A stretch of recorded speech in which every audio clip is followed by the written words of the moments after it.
Womp. Hello, Internet. Thank you, Elgato. Well, hello there. Thank you, everybody.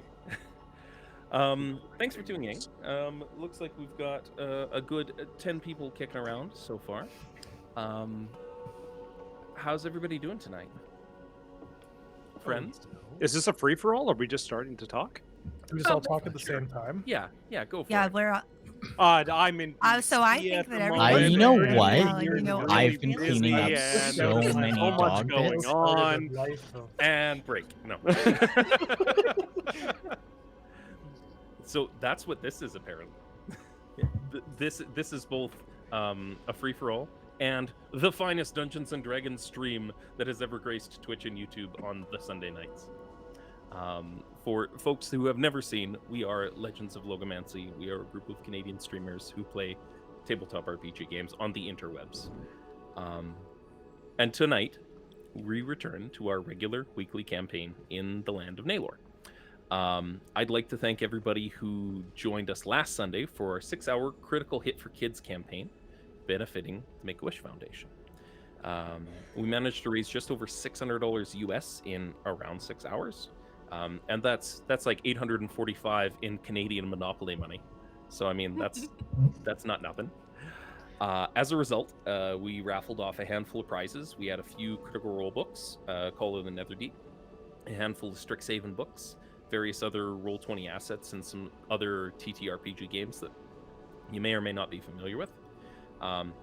If you won something, you'll get contacted by me early sometime this week. It's been a lot the last couple of days, and we can get you your stuff. We also managed to source a Secret Labs extra small child's chair, which is smaller than this one, even though it makes it seem like I'm not sitting in a chair at all sometimes. And this is one of the big Titans, and it holds me. It does the trick. Do you think I could get it from a cat? We took everybody who gave a donation and added everybody's names into my magical wizard hat here, and Melissa and I auctioned it off, or raffled it off. Was it Thursday? Thursday, I think. Wednesday. That's right. Thursday's Critical Role Day. We don't stream. Didn't win, so it doesn't. We don't stream about Thursdays. No. Durn did not win. Neither did Quill.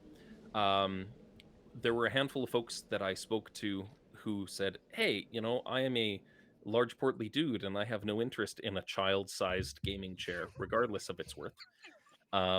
So just like, if I get it, give it to a kid. So we reached out to a handful of organizations with really good youth programs, and everybody who didn't want it, we replaced their name with an entry for one of these organizations. And the one that was drawn was the Calgary Autism Asperger's Friendship Society. They've got a really cool clubhouse that they play D&D in.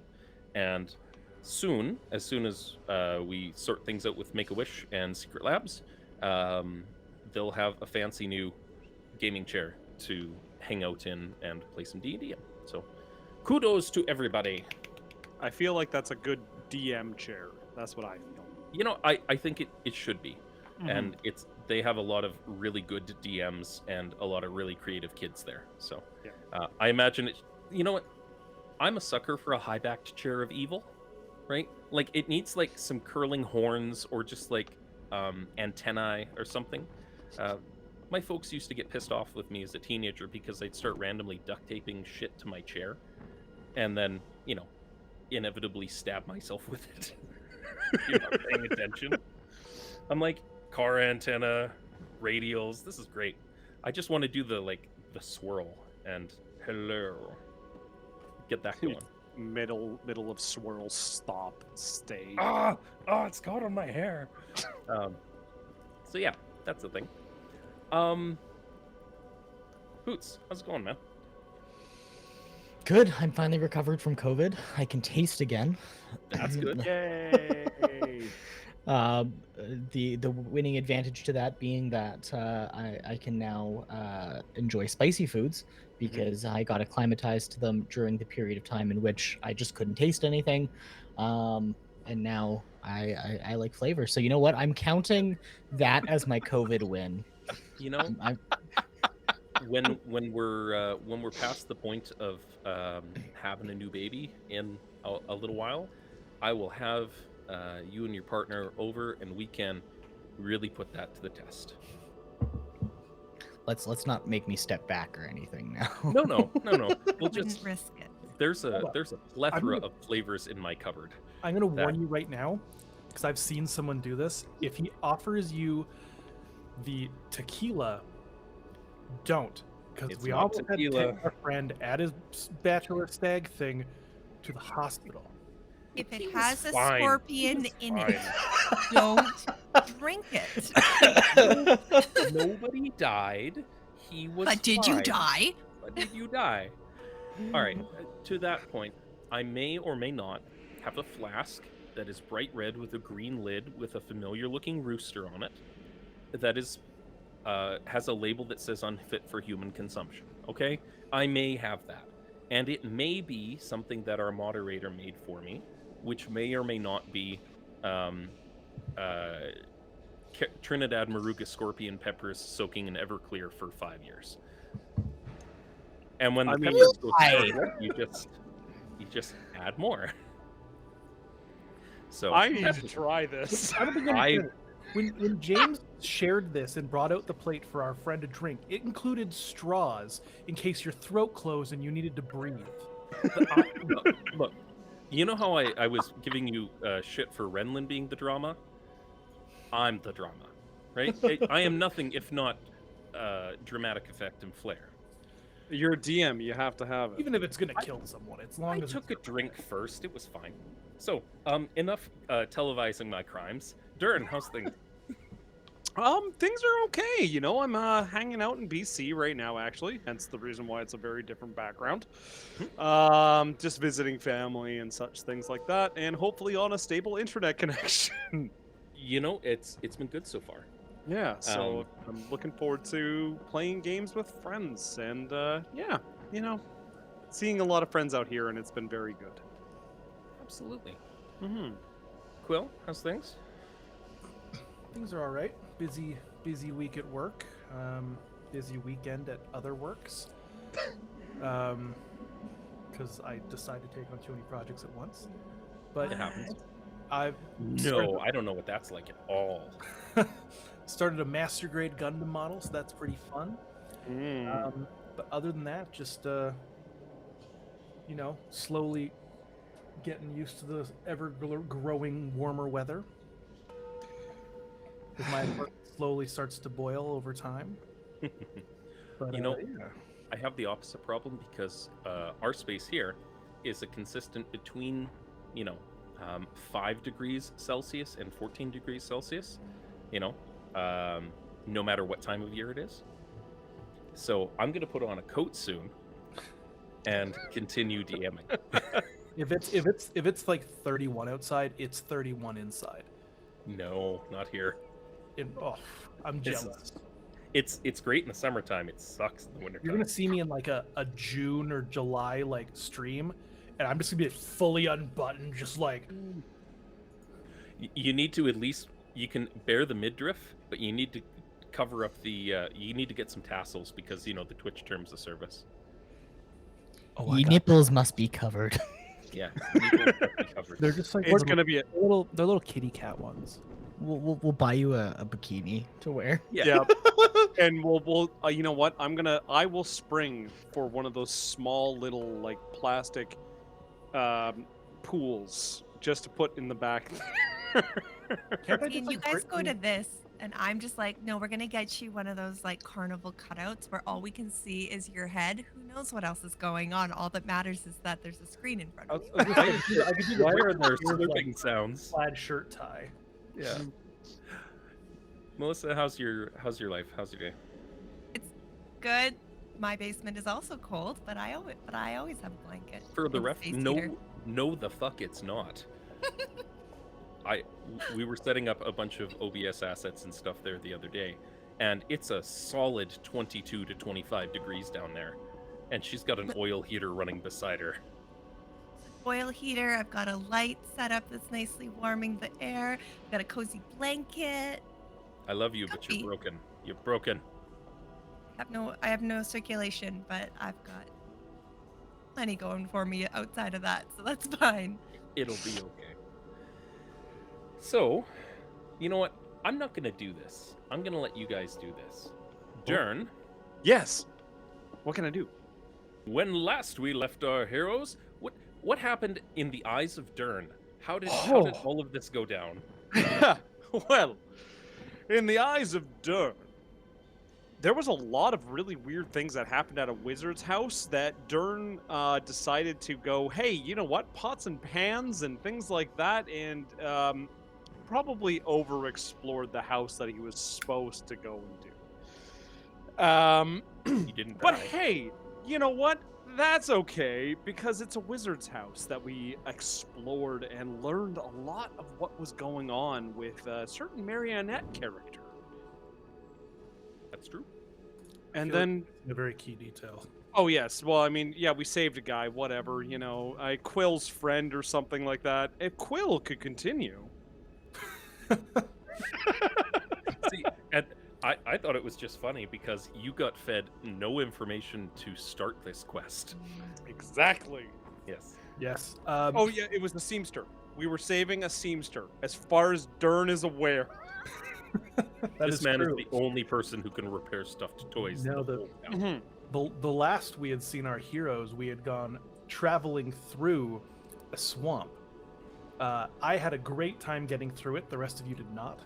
When we finally get to the other side, Durn and I, because he's my best bud now, next to Lou, of course, next to Lou, I couldn't take his went place. and decided to check out the little hovel that was propped up on some planks, which ended up, of course, being, I don't know if it was a trap or just happenstance, as we were both attacked, and 2 players nearly died, and we won, which is great. Oh yeah, that happened last episode. And then we came back, we fixed some stuff, and then we headed back home. This is quite a very quick synopsis, but I would give other people a chance to do it, but they were down and dead most of the time. That did happen. The important anything thing to add? is Nope. we found the gold sickle. We bring in Jules back. He didn't die. We're doing okay. We're on our way back. I can't remember. I don't think we made it all the way back. We temporarily have a cart. Yes. You did make it all the way back because Durn had a vision. Durn had a very weird vision with lots of details and lots of colors and very confusing things that Durn is still going to be trying to figure out in the next little while.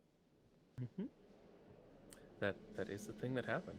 And if I remember correctly, oh yeah, there it is. Hoots, anything to add? Yeah, Hoots learned that all of his newfound friends have 0 operational forethought, and that there is probably a wizard that is also a lizard somewhere in the swamp. Hey, I left a druidic message for Auntie in case we all died. That's kind of tactical. Kind of. We charged Quill first into What's that supposed to mean? into a swamp Exactly in what the it sounds like. middle of the night. Only of all of us. We charged Quill first. I like that as like just a image in my head. This is Quill first into a fight. Does this You not know- look like a face that can handle itself? You know, Apparently not. speaking of, we have it's not quite done yet, but I'm gonna drag something in for the audience because I think we've got a new. Yeah, there we go. We've got a little bit of new art for everybody. Wait, what? Yeah, Oh, just gonna Oh. grab it. Vern's excited. Do do do do do do. That should do it. And throw you guys over to the map layer here in just a moment.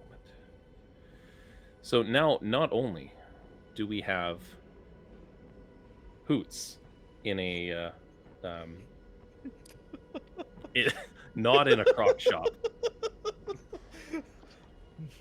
I Who do we still have? feel that Hoots is like Hoots is looking on disapprovingly for this. I'm gonna say. Yeah.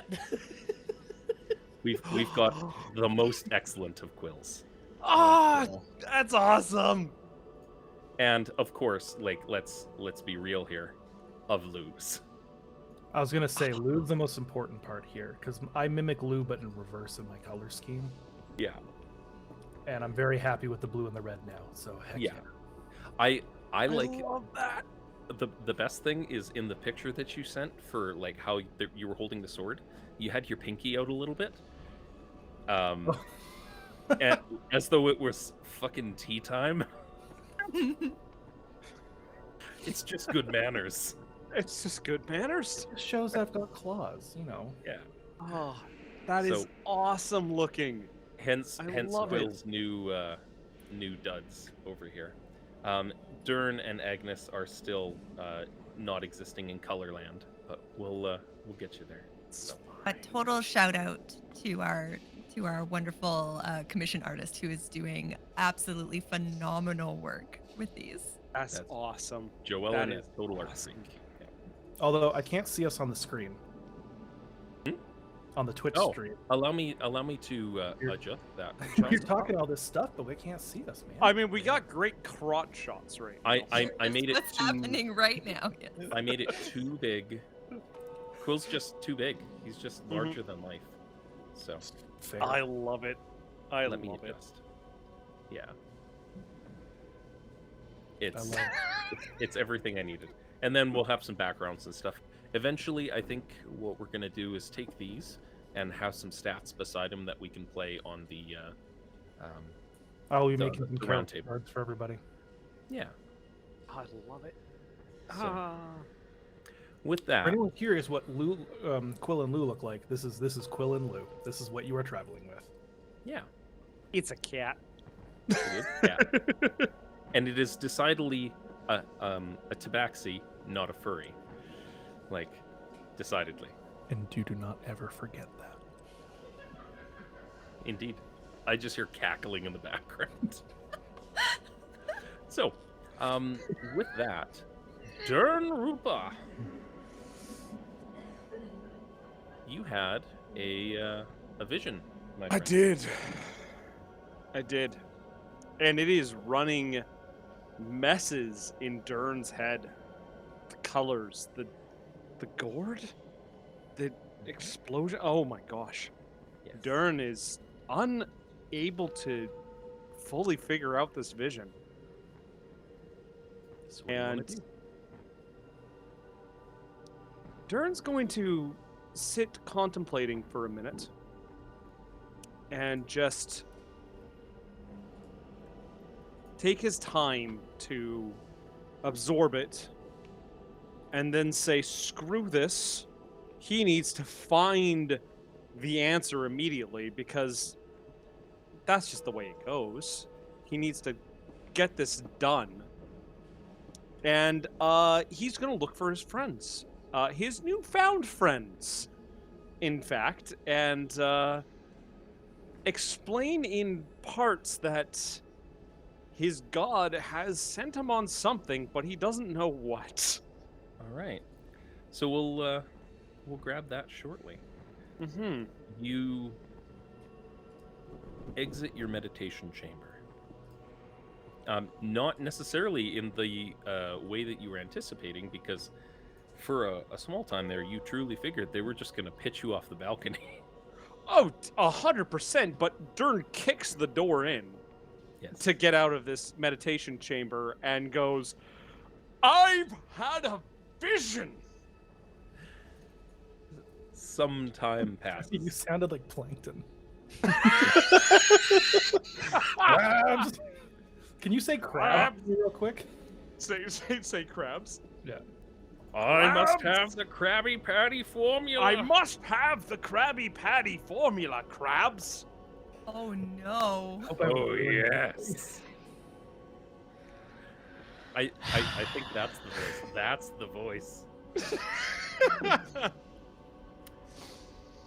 Um, yeah, You exit your meditation chamber, and loudly. you exclaim this to the heavens, and a surly-looking halfling comes meandering down as you're telling everybody that passes that gives you the time of day. I feel like you're probably not even wearing your armor yet.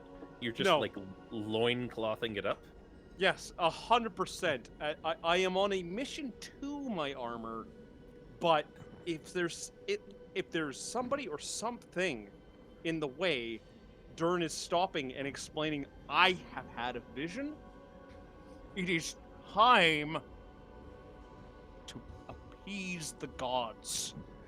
I'm gonna date myself a little bit, but you see Durn like put on black sunglasses with a cigarette hanging out of his mouth and a fedora, and he's like, it's nighttime. We're wearing sunglasses. I've got a half a pack of cigarettes. We're on a mission from God, and just starts Blues Brothers. Yes. Just picking up people who are smaller than me and just explaining right to their face what I'm going to do. I like it. Eventually, Telemachus Thistletwist comes to see you, and he's like, "All right, look, man. First, fucking pants. Second, we'll deal with this. Gods wait for no pants. I Gods need wait my for you to wear armor. pants. Pants." And some time passes of bickering and bantering back and forth, and you find yourself sitting on a stone bench that you had once saw Argothnax like pacing back and forth on. Yes. And he's like, "All right, so you think you had a vision? I think I have had one. Okay, so," and he's like, "That's very interesting," and he like checks off some boxes, and he's like writing some things down. He's like, "And in this vision that you have had, what did you see, and what did it mean?" Oh. Because interpretation of the vision is very important, you know. Durn sits back for a minute. Well, of course, the divine dragon god has spoken to me. That's what the important part is. 5 elements. That is what I remember. That and an exploding gourd, I believe. No, I need to recollect and make sure I understand. Okay. And this is the part where we pause, and Riley goes back and watches the VOD. Yes. And we reverse time back a little bit, and Durn was sitting there, and there was a flash in your eyes as a 5-colored light was shining around a child, who then grew into a man, who bent at the waist and laid down into a puddle. And then the puddle became a lake, and a fox jumped out from that lake and dashed away. And there was a flash and a ring of steel in your ears, as a sword shattered against what looked like a large clay gourd. Like think drinking gourd. Yes. Like large. a bottle gourd. Oh, it was And now the the sword gourd- that exploded. That's right. Yeah, the sword shattered against the gourd, which is Right.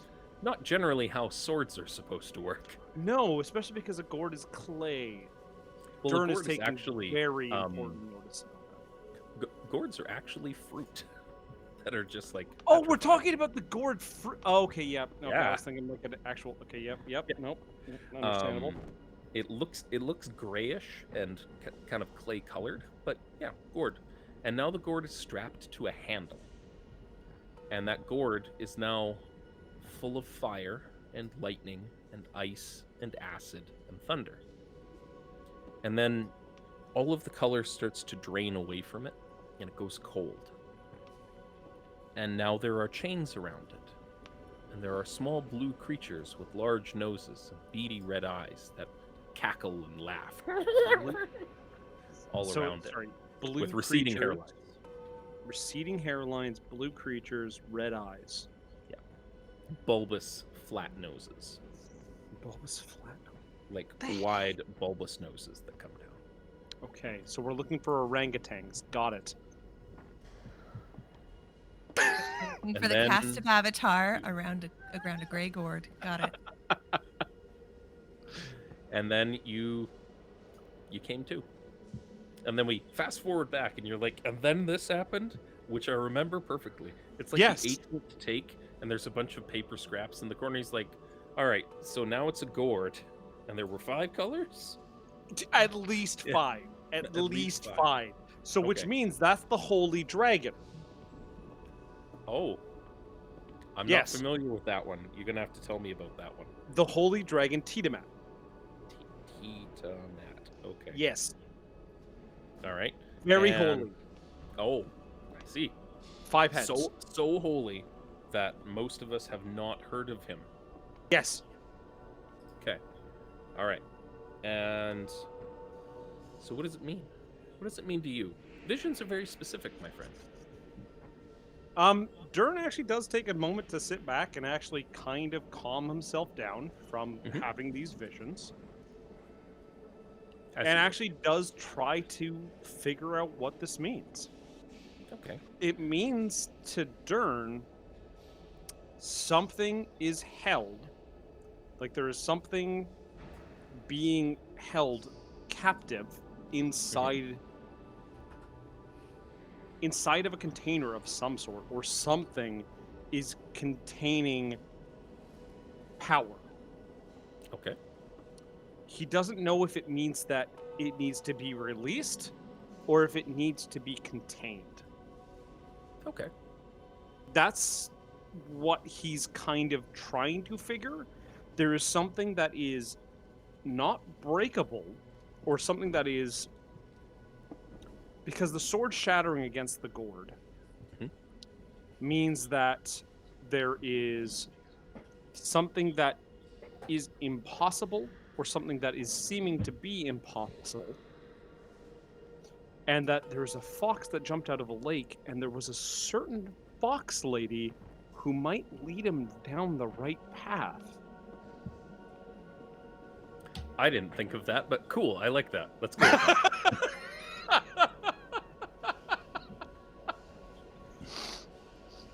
So,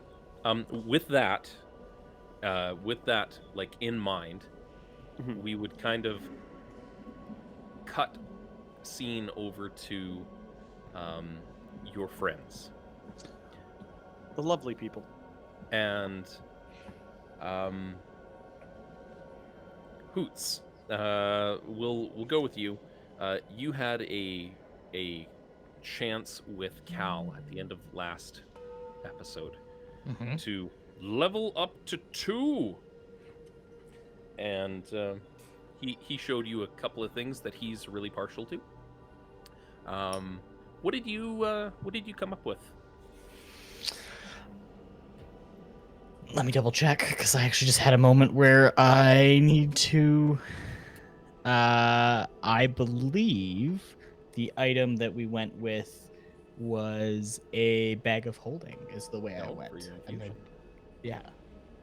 And an Um, arcane focus, I believe it is. Yeah, so we have turned the Hoots shotgun into the boomstick into his new arcane focus. I like it.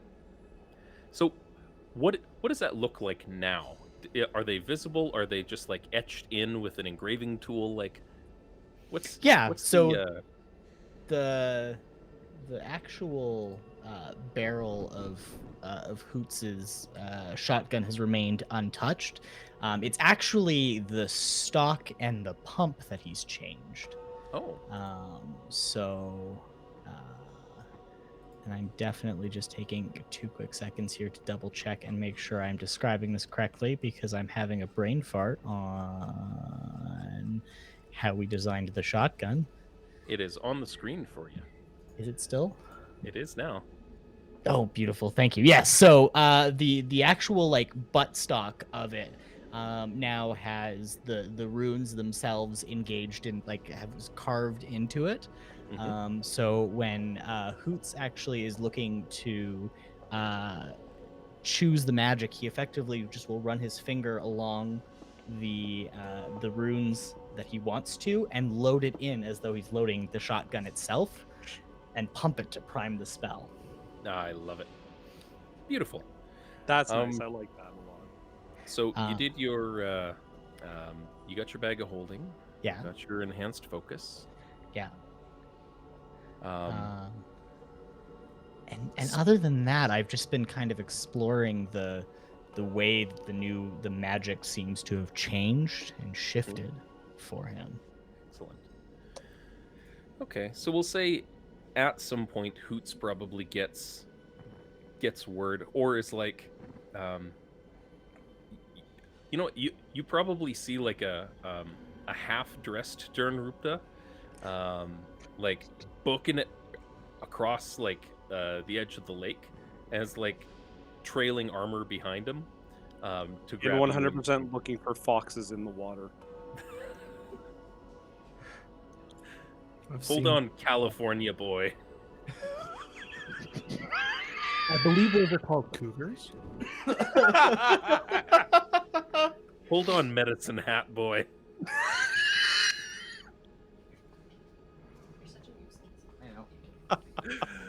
So, so Durn and Hoots will say, Durn probably grabs Hoots and like is like, we must go, Krabby Patties, and like takes him out. Come, Agnes, friend. you hit level 2 as well.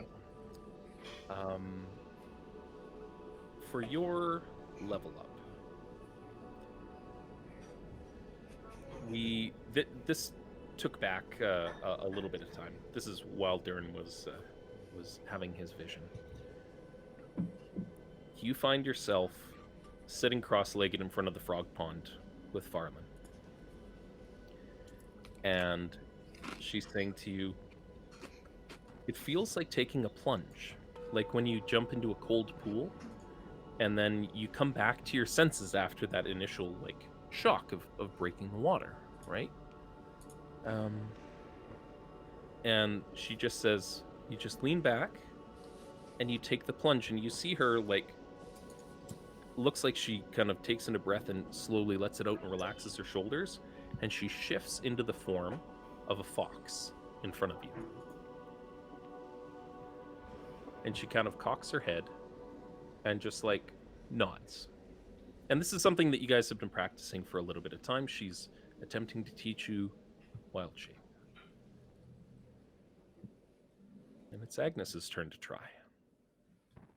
And she sits down and she sits cross-legged and readjusts herself because her bag is getting heavier. She really needs to reprioritize what she does and does not keep on her person. But she sets her bag down and takes a deep breath and tries to calm her mind and imagines water and imagines her mind kind of starts drifting. It's like water, mud, rock, cricket. Nothing happens.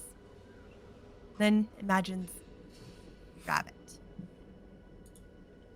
Takes a breath and starts running. I like it. And you see like a squirrel or a bunny just like bolting away from where she's sitting.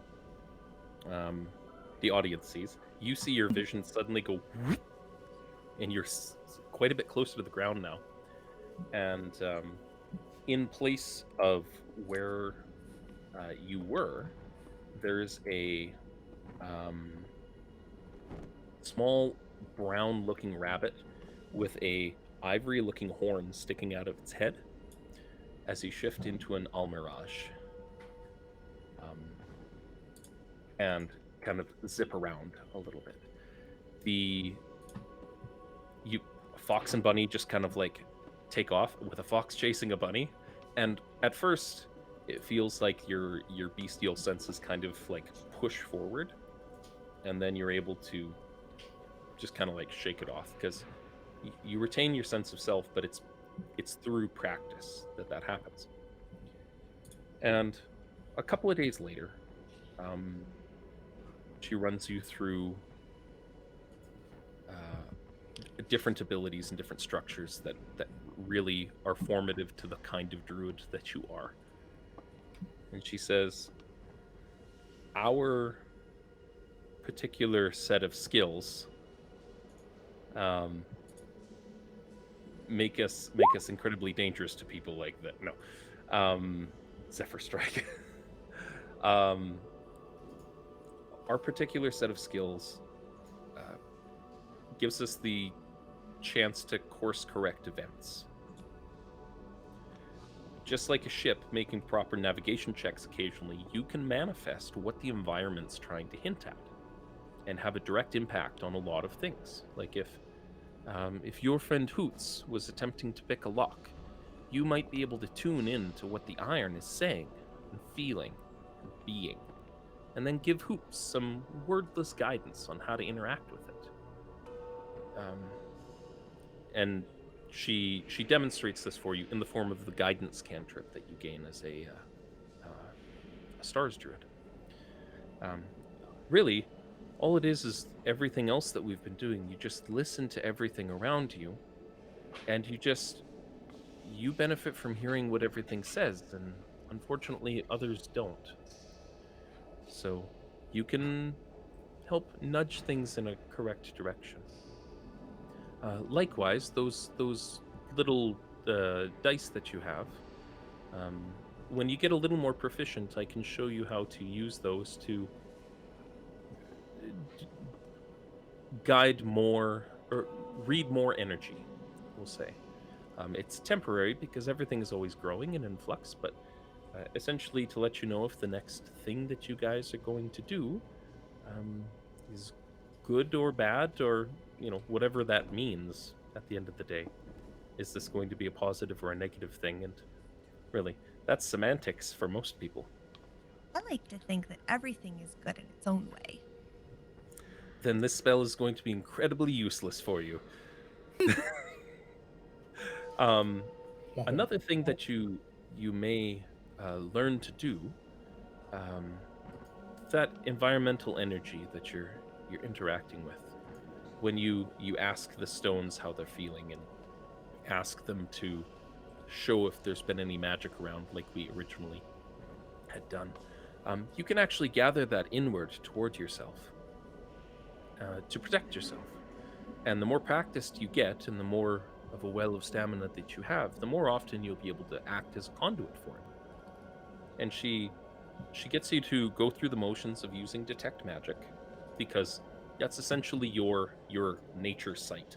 You tune yourself into your surroundings, and that's how you see magic. And she says, and she holds up her hand, and so I'm in frame, and you see faint silvery wisps coming up from the ground and the trees and yourself. Think Goku collecting the spirit bomb. And all of a sudden it swirls around into a ball, and it goes out, and it crashes into a tree and leaves a gaping hole. And she's like, we'll fix that later. 5 episodes from now. 5 episodes from now. She's still Durn charging. Rupta, Durn Rupta has had his vision. He is running through the town. It has been days, and Antifar is just about done with this lesson. Just about finished charging up her attack. And she demonstrates to you Guiding Bolt, the ability that you get as a Stars Druid. Well, and spell. In a nutshell, you can use it a number of times equal to your proficiency bonus per day. So, what does that look like when Agnes gives those sorts of things attempts? So at first I like to think that she doesn't quite understand what it takes to cast guidance, and so she just thinks it's a pep talk. She's just like, yeah, you can do the thing. Go, Auntie. Go. And it takes a couple of pep talks before she's like, okay, and now put magic behind that. But when it comes to Guiding Bolt, that comes a little more naturally. She'd lived a rather sheltered life prior to coming to the womb, and seeing her friends almost ended and herself almost ended, she's starting to realize that it's going to take a little bit more than optimism to get by in the boom.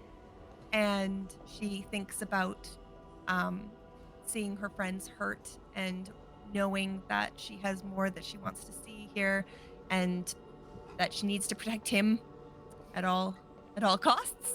And Yep. guiding bolt comes a little easier, and with a shot of again that purplish greenish energy manages to guiding bolt fairly consistently. So is it like I get this vision of or this image of like Agnes in her little cottage back home and like grabbing a double barrel shotgun by the door because something went bump in the night and like I don't know if you guys have seen it. You can get end tables where it looks like just the pedestal end table, but you can take the top off and it's a shield, and the inside is a bat.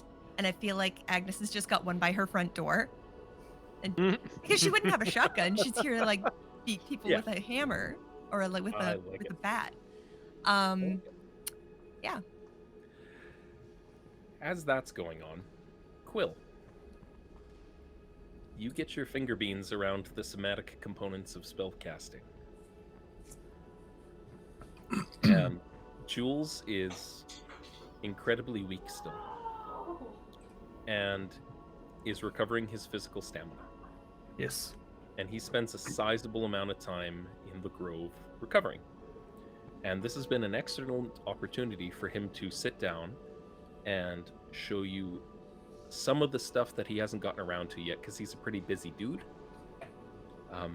Things like taking some of that mistletoe that you guys fought so hard for. And he takes a big clump of it and he puts it in front of you. And he demonstrates like they do some powerful weird magic. And that's good for them and that's important. But the stuff that we do we need to keep them safe. So I can show you some things. Antifar could show you way more. But the things that I can show you are the kinds of things that they're practical and they'll serve you in keeping everybody that you care about safe. And he goes through the motions of like taking this mistletoe and he rubs it in his hands and he smells it nice and deep, and you see him just like he's taking his time with it. It almost seems like a baker, right? Just like taking time to get to know it. He's not like, it's not flashy, right? Like you've seen some of the mages and wizards that are like ha ha ha, and this is a much more personal thing that he's doing. And he takes this little mistletoe and he thinks about it, and in his hand, sprouting from the mistletoe, you see 1, 2, 3, 4, 5, 6, 7, 8, 9, 10 different colored berries pop out from it. These are more of a blue variety than what Agnes's were. He says, they taste like what you want them to taste. They don't even really need to be berries. It's easier to think about them that way. I mean, the person that taught me how to do this, they were peppers. Another person that I've seen, they had little nuts, like little acorns.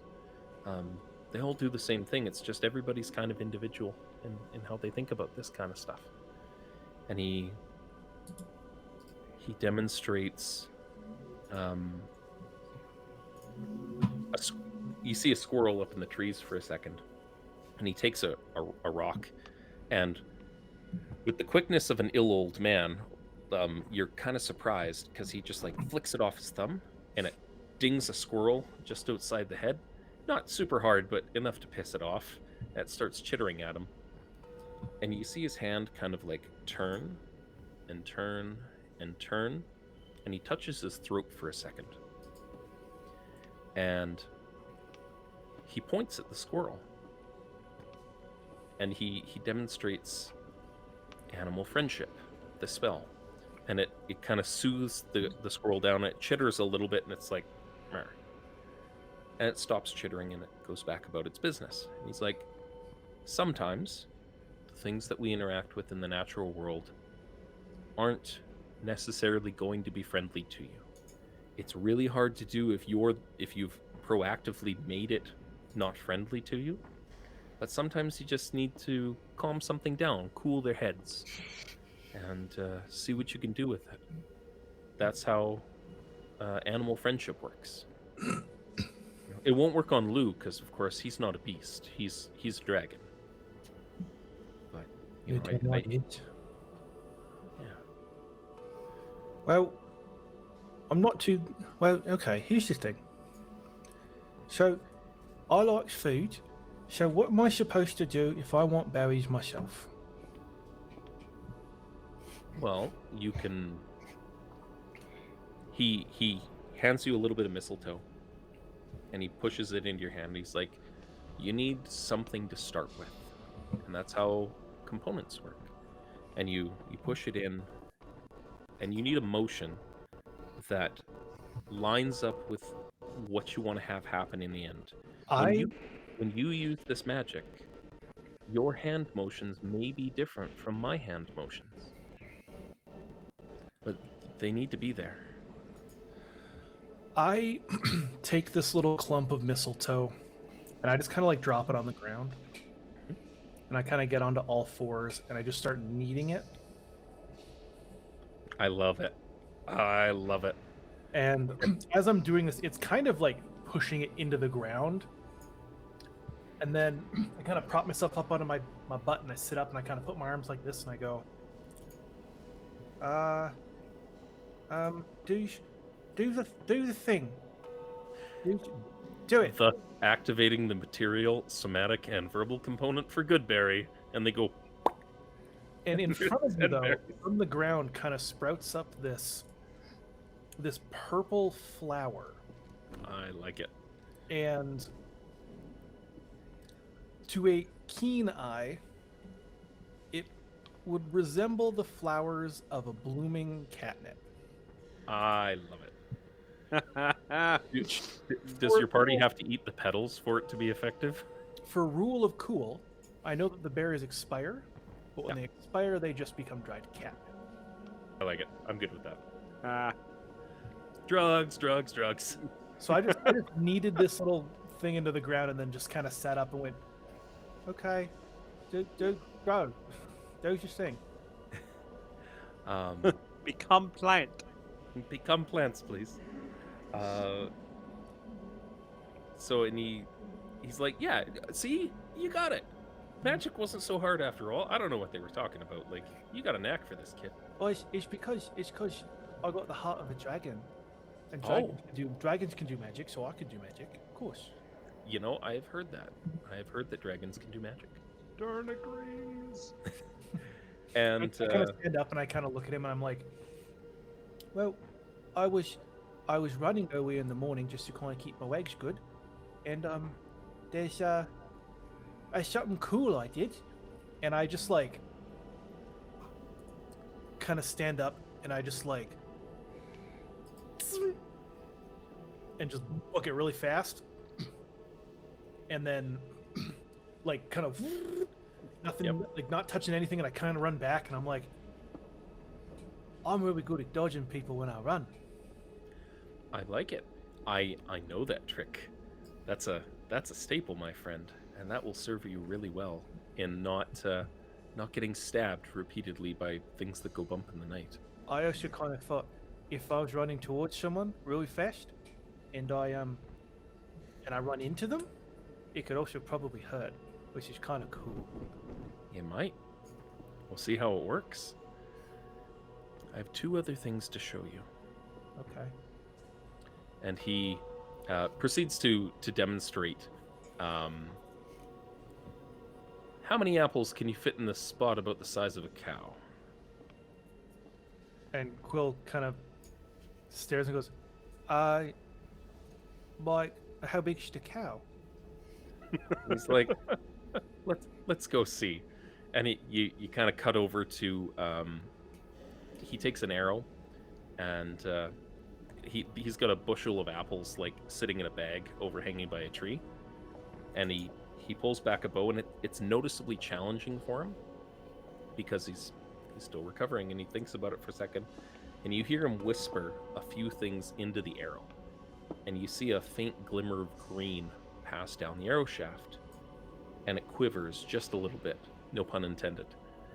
And as he lets it go, it starts splitting immediately as it leaves the bow, and every single one of the apples in that bushel that was hanging there, like there'd be 4 quills in that bushel,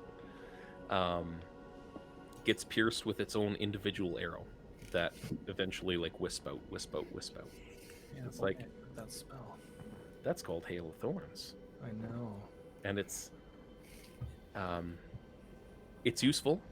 Probably not going to be as useful for you as darting around like what you did, but it's the kind of stuff that it's practical. Sometimes you need to hit a lot of things, so keep it in the back of your mind, right?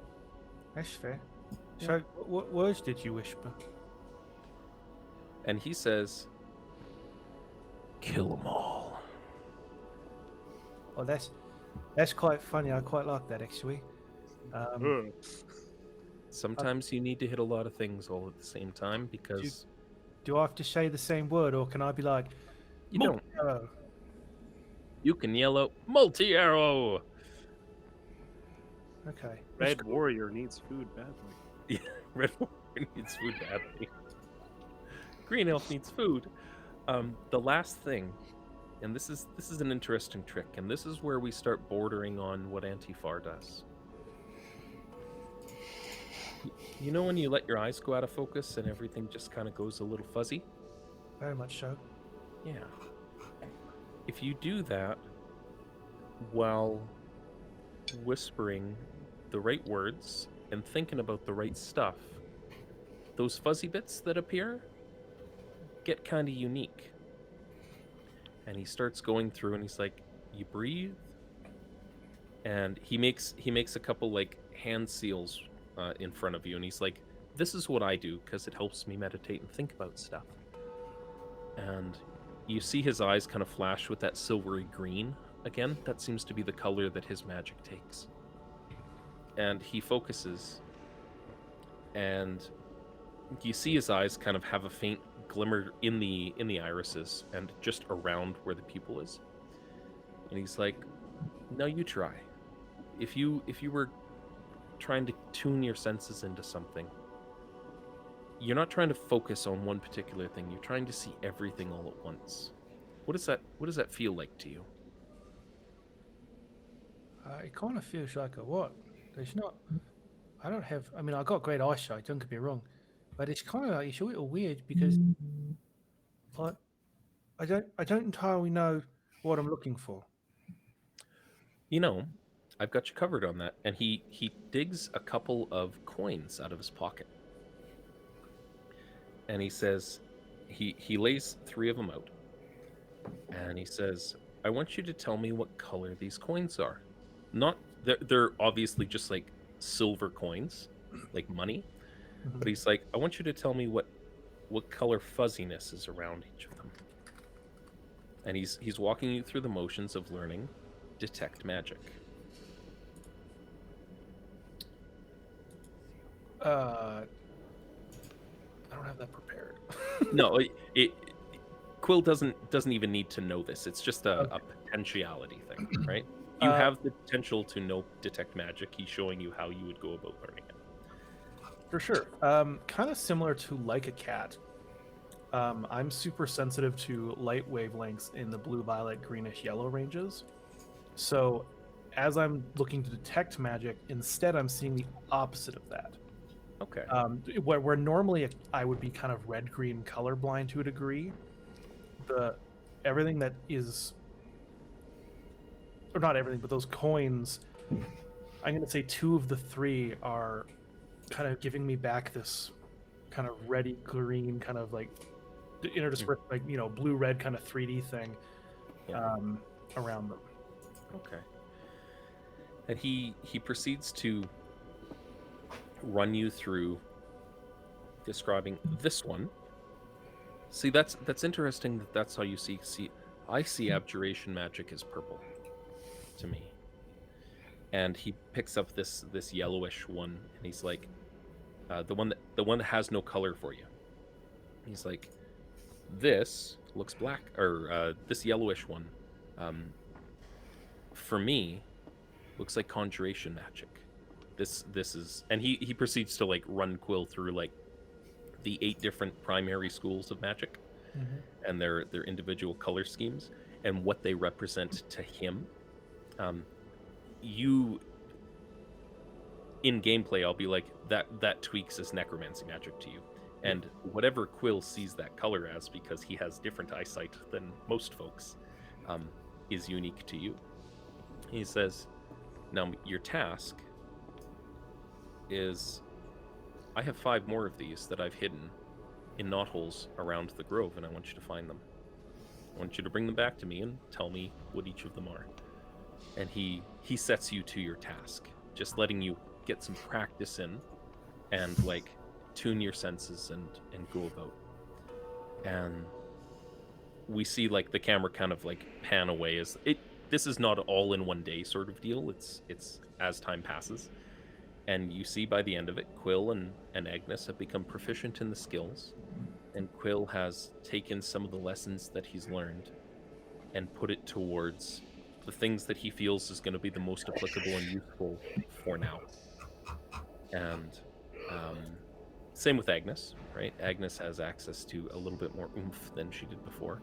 And it's totally capable of blasting a hanging target from a tree kind of deal. As you see, Durn Rupta, Ha! Done. coming like hustling, probably buckling on some clothes, with a Hoots close behind, close in tow. We have to find Oh. the fox coming from the lake.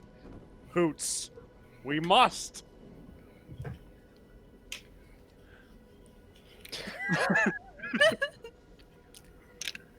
Yeah, sure, whatever. Hoots, you do not understand, friend. We must. You are 100% right, bud. I do not understand, but lead on. So I can just imagine Hoots just kind of hands in pockets, just kind of following behind, like, sure. It's not my first rodeo where I followed blindly, and it's probably not going to be my last. I the feel one, the like food Quill won't and Ag. grow. 2, we gotta find something. 3, we need to find the fox coming out of the lake. There's... Agnes kind of leans over to Quill and goes, "We have got to work on our entrances. They are so much better than ours." I mean, Durn runs to the lake edge and just like looks, like pokes his head under the water, is looking for a swamp. fox in the water. Point of order, it's basically like a swampy pond. Oh yeah, It no, just Agnes makes same- it better, though. Yeah, no. Again, same thing. Just I you like see air bubbles coming up from above his head. Ah, no fox on this water. This is the wrong lake. are we at with them at this point, or are they not with us? Yeah, yeah. Durn and Hoots have hit up basically near where you and Agnes live, coming looking for you guys. I'm gonna kind of like stroll up beside him and just kind of poke him with my tail. And, out of the water. Jan, what you do? I like, as soon as I poke you, I kind of run back a little way from the edge, and I'm like, I seen what's in that water. You shouldn't be doing that. Head comes up, water just goes everywhere. Horns are just covered in mud, muck, and other things. There's a frog on his head, probably, or something like that. I like it. And he just turns and goes, I have to find the fox from the lake. The fox lady, and I told you, we should check the bars first. That's where you usually find them. I don't think that's the correct fox. Some time passes, and we'll say that for the sake of not to step on the hilarity, but you all have some reasonable facsimile of explanation around the vision that Durn had. He's rambled like 8 times about different parts of it, but you have the general gist of information that Durn was provided. I look to Durn and I'm like, so who gave you this vision?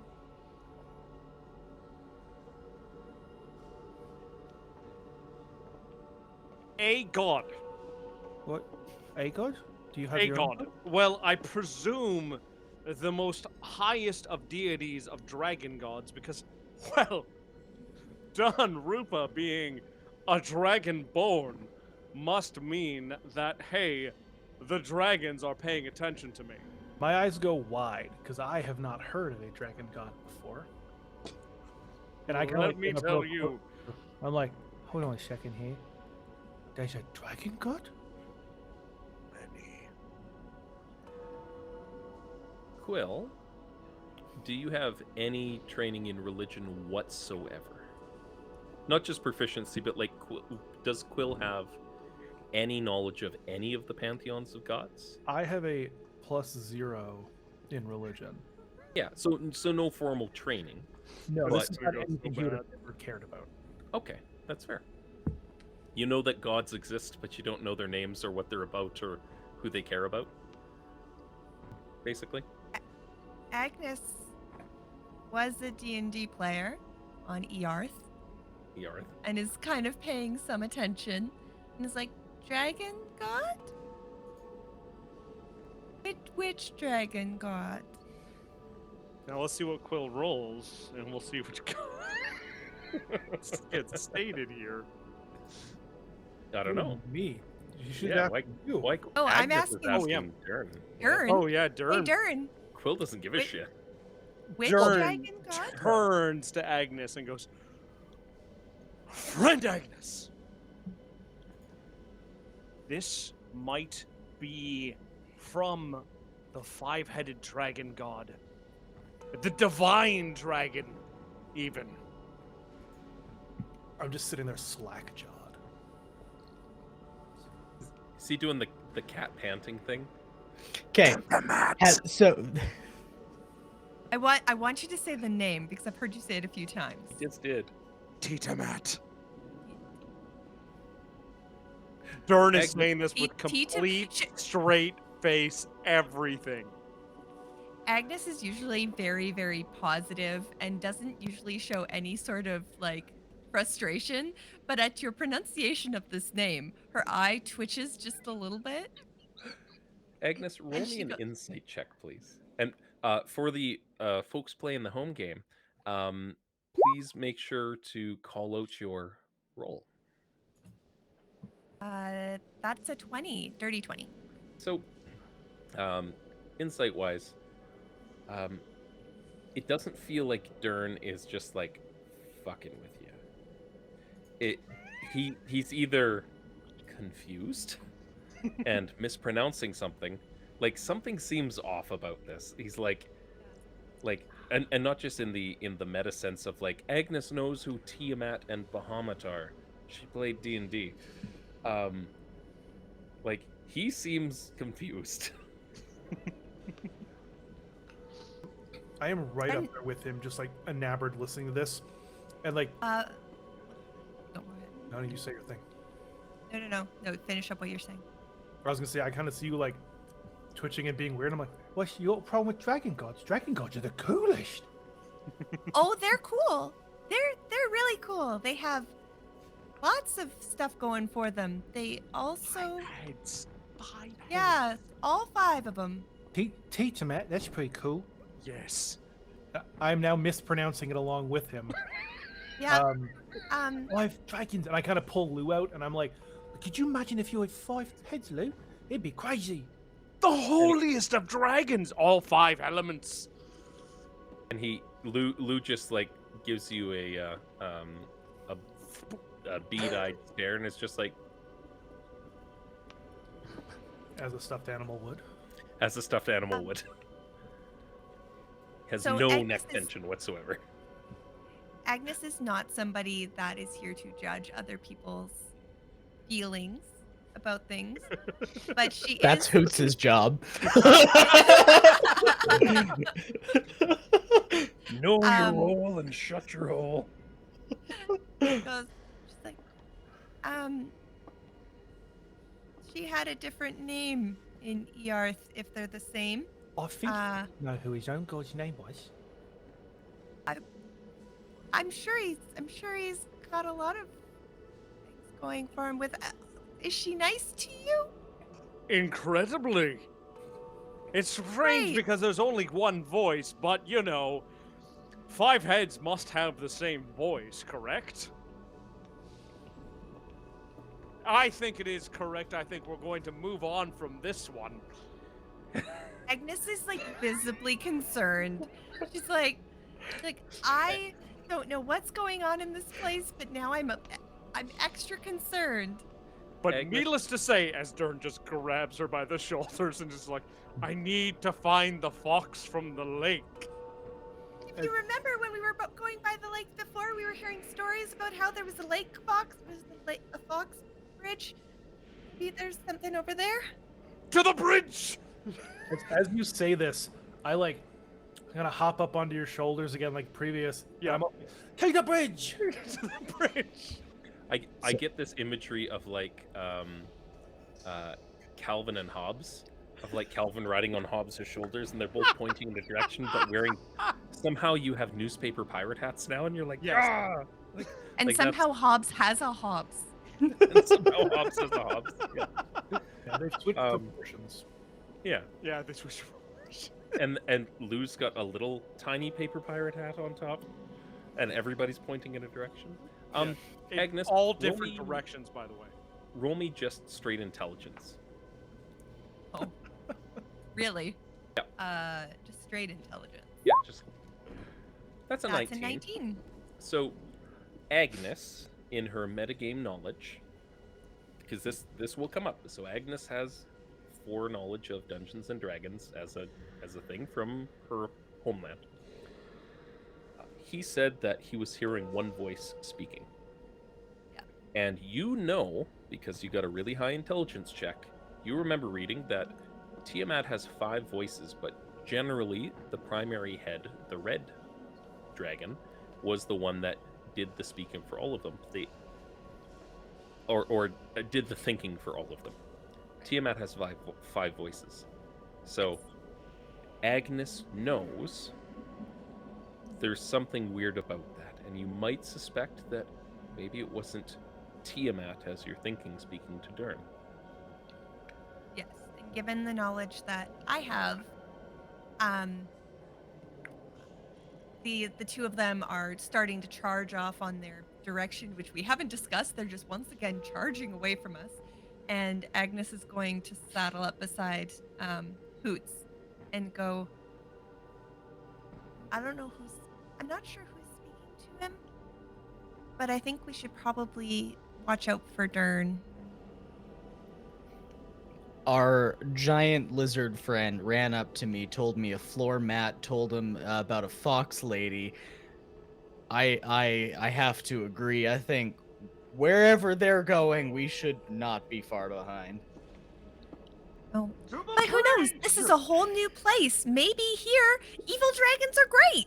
Awesome, let's go. Can we take 2 steps back there, pump the brakes? Did you say evil dragon? She's gone. Agnes! Quill first into trouble once more. I'm running into trouble, thank you very much. I feel like Durn's probably leaning forward a little bit, so it is totally Quill first into trouble again. That is the PG friendly phrase that Hoots is going to use going forward. I love it. Yeah, you saunter off. Well, hurry out of the grove. Now, Hoots, I need some clarity. You have some magical tinkerings to your claim to fame. Is one of those a pipe that automatically creates whatever flavor of vapor barrier that he needs at any given time. No, this is just a regular pipe after spending his entire first month trying to find a proper pack of darts and being told that they don't exist. He has just resigned himself to a pipe. And at this point, it is just packed with things, and he stuffs it in his mouth more as an oral fixation than anything else. Okay. Yeah. This is 100% just him having picked it up and been like, this is good enough, I guess. Some dirt, some hair, or just some. I will say, at some point, you were introduced to something called Shireleaf, and Shireleaf is exactly what you think it is, and it's not bad. People make brownies out of it. Grows in the fields Pretty behind Tim. fantastic. It grows on Tim. It's at this point it has explained a lot of questions that Hoots has about life. Like everyone's so It also Okay. explains why Cal spends so much time coming back to this place despite being terrified of the denizens. Because every now and again he comes with like 2-gallon Ziploc bags full. Those are the nights when all of the blueprints get drawn. Yeah. I need it for my creative workings. And you guys take off. Yeah, sorry, did we take off? Because he pointed towards a bridge, so I'm assuming he remembered where the bridge was. Oh yeah, I do remember where the bridge is, but we were all pointing in different directions, just in allude to Calvin and Hobbes kind of shenanigans. But I'm not Um, misremembering that, right? We did talk about the fact that there's a fox bridge on the lake. We talked about a fox. Did like 2 sessions ago. Well, you guys have only left town once. And There was talk about a fox and a Let's talk about perfectly fox. normal lake that has nothing scary in it. That's obviously just a really nice. That Durn is going to stick his head into. Yes. Oh God. So, you guys are over here, give or take, just hanging out right here. Oh, You remember- Fox Creek. A place called Fox Creek. And again, it's not like you have a map specifically of the area, but in asking about and living here, you know that from Fox Creek, it is fed from a place called the Mortal Lake. And Mortal Lake feeds down through Fox Creek down into Lake Arneson.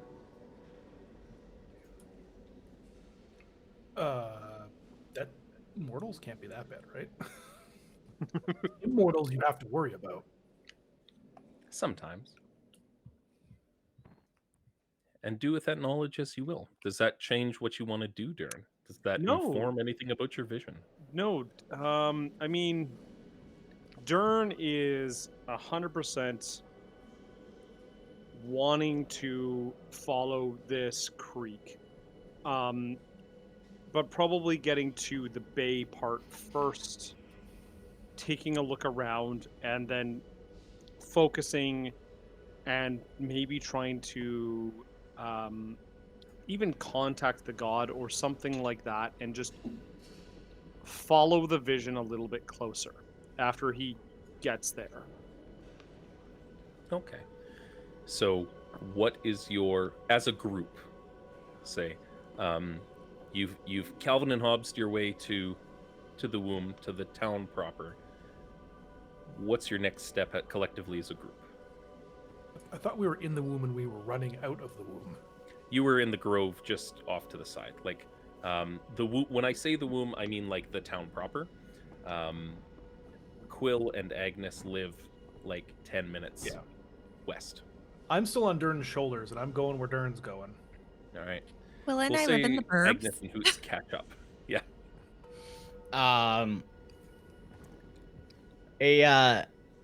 Durn buddy, I say we slow down. Cat goes. Okay. I understand you're on a mission. and I understand that you to find the fox, the wet fox. We should get some supplies before we go out, because if we go charging out into the wild again, there's a good chance one of us ends up being picked up by the lizard wizard, and that's the end of that. This is a good point to interject and call back to something that you may not have noticed, and that in rescuing Jules, each of you were provided with a tidy sum of, I believe it's 75 gold on your person. Oh, For each of you. This is news to me. It is. And it calls back, you remember being presented with a small pouch, and it's like, it's not much, but it's a thank you. And, our basic needs are kind of looked after as long as we all chip in, but sometimes big risks require big rewards, and you guys put your life at risk to help me out, and he paid you back in kind. And he says, and I'm not taking no for an answer, because in the future you might be going out looking to help somebody else, and you might need something.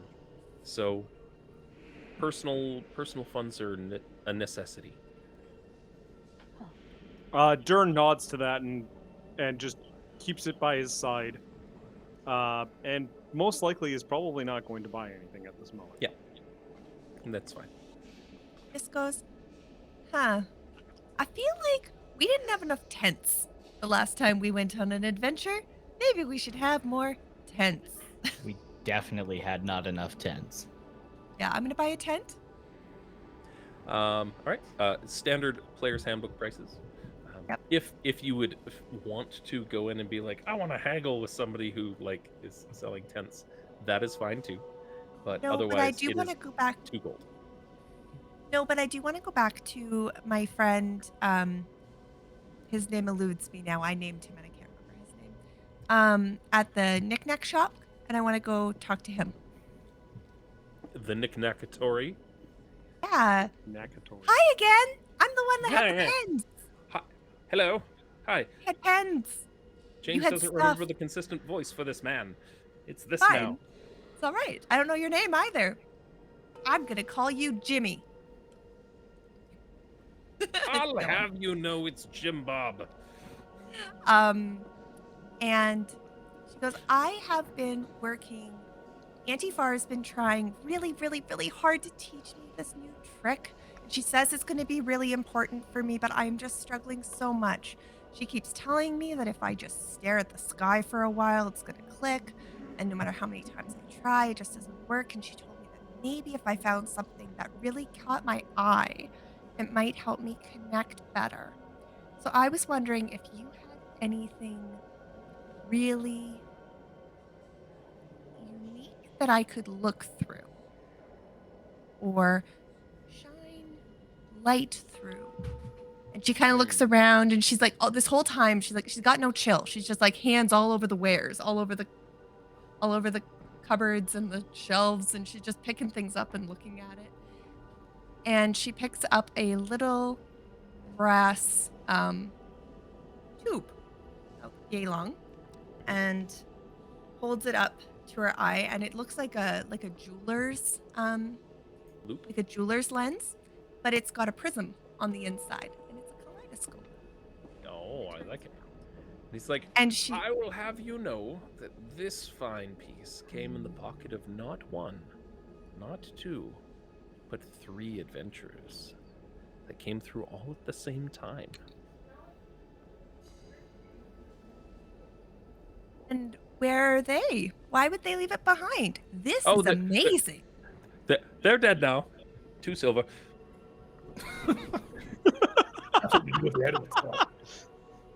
She doesn't haggle. She doesn't say a word. She hands over the silver and runs. Strange, it was all in the same pocket, all 3 of them. It was just in between all 3 of them. Caught that, did you?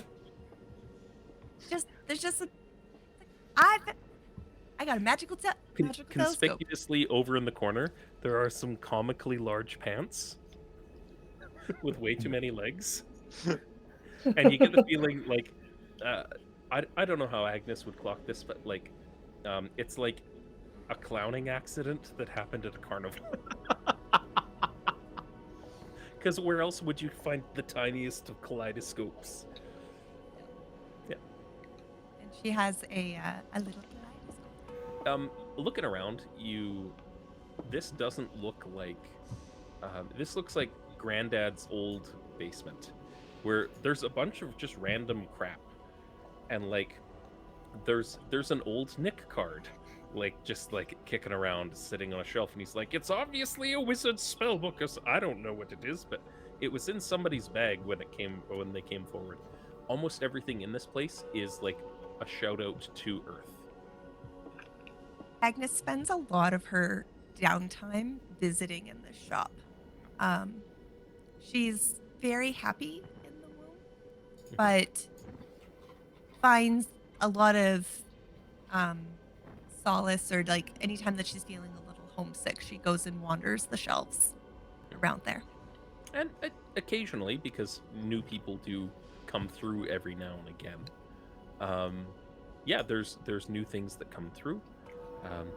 There is next to nothing in here that is worth more than like a couple of bucks.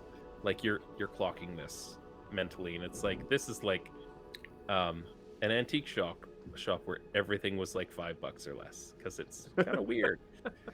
With the notable exception of a brilliant polished brass spyglass that he has behind his counter in a glass box, with a market price of 1,000 gold pieces on it.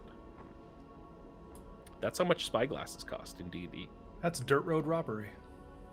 That is 100%. It gives you advantage on perception checks. It matters. It looks like it's bound with brass for decoration only, and it is absolutely a modern age, like, extending telescope, as though it showed up in it's a spotting scope that somebody had brought forward. Ooh. So Agnes is living her best Ren Fair life and just like decking herself out with everything she can find. one of the things that you end up finding as well, if tents were on the agenda, is a for 10 gold pieces, or sorry, not 10 gold pieces, 2 gold pieces, you can buy a like 10 by 20 canvas tarp that is not cut to shape, but it is noticeably bigger with tie-outs on it, if Yeah. that is more to your collective group liking, rather than the 2-man tents. Yeah, I'll grab the tent big enough for my friend. Okay. Grab the tarp Just tent. just call it a tarp. Can I Got a big old tarp. buy some lightable oil? As in lightable oil or likable oil? An oil I can light on fire. Oh yes, absolutely. They are 1 silver piece per flask. And how much do I get out of a flask? 1 flask of oil burns for I want to say 6 If I'm hours. gonna be wrapping some cloth and putting some oil on it, on an arrow. Oh, if you look at oil specifically, you're gonna get like a minute. So the No, but target's how many well, arrows per vial can I coat? Probably 5 or so per vial, I'd say. Cool. I For want what you're looking to buy do. 2 of them. Cool. Likewise, you could put it in a lantern and be able to see it at night, or have everybody see I'm it. not gonna think about that. He can see it at night. Each flask of oil weighs 1 pound and costs 1 silver piece. You can drag it in from the compendium in roll 20. Yes, Dur- doodle. Durn, is Not a there sponsor. anything?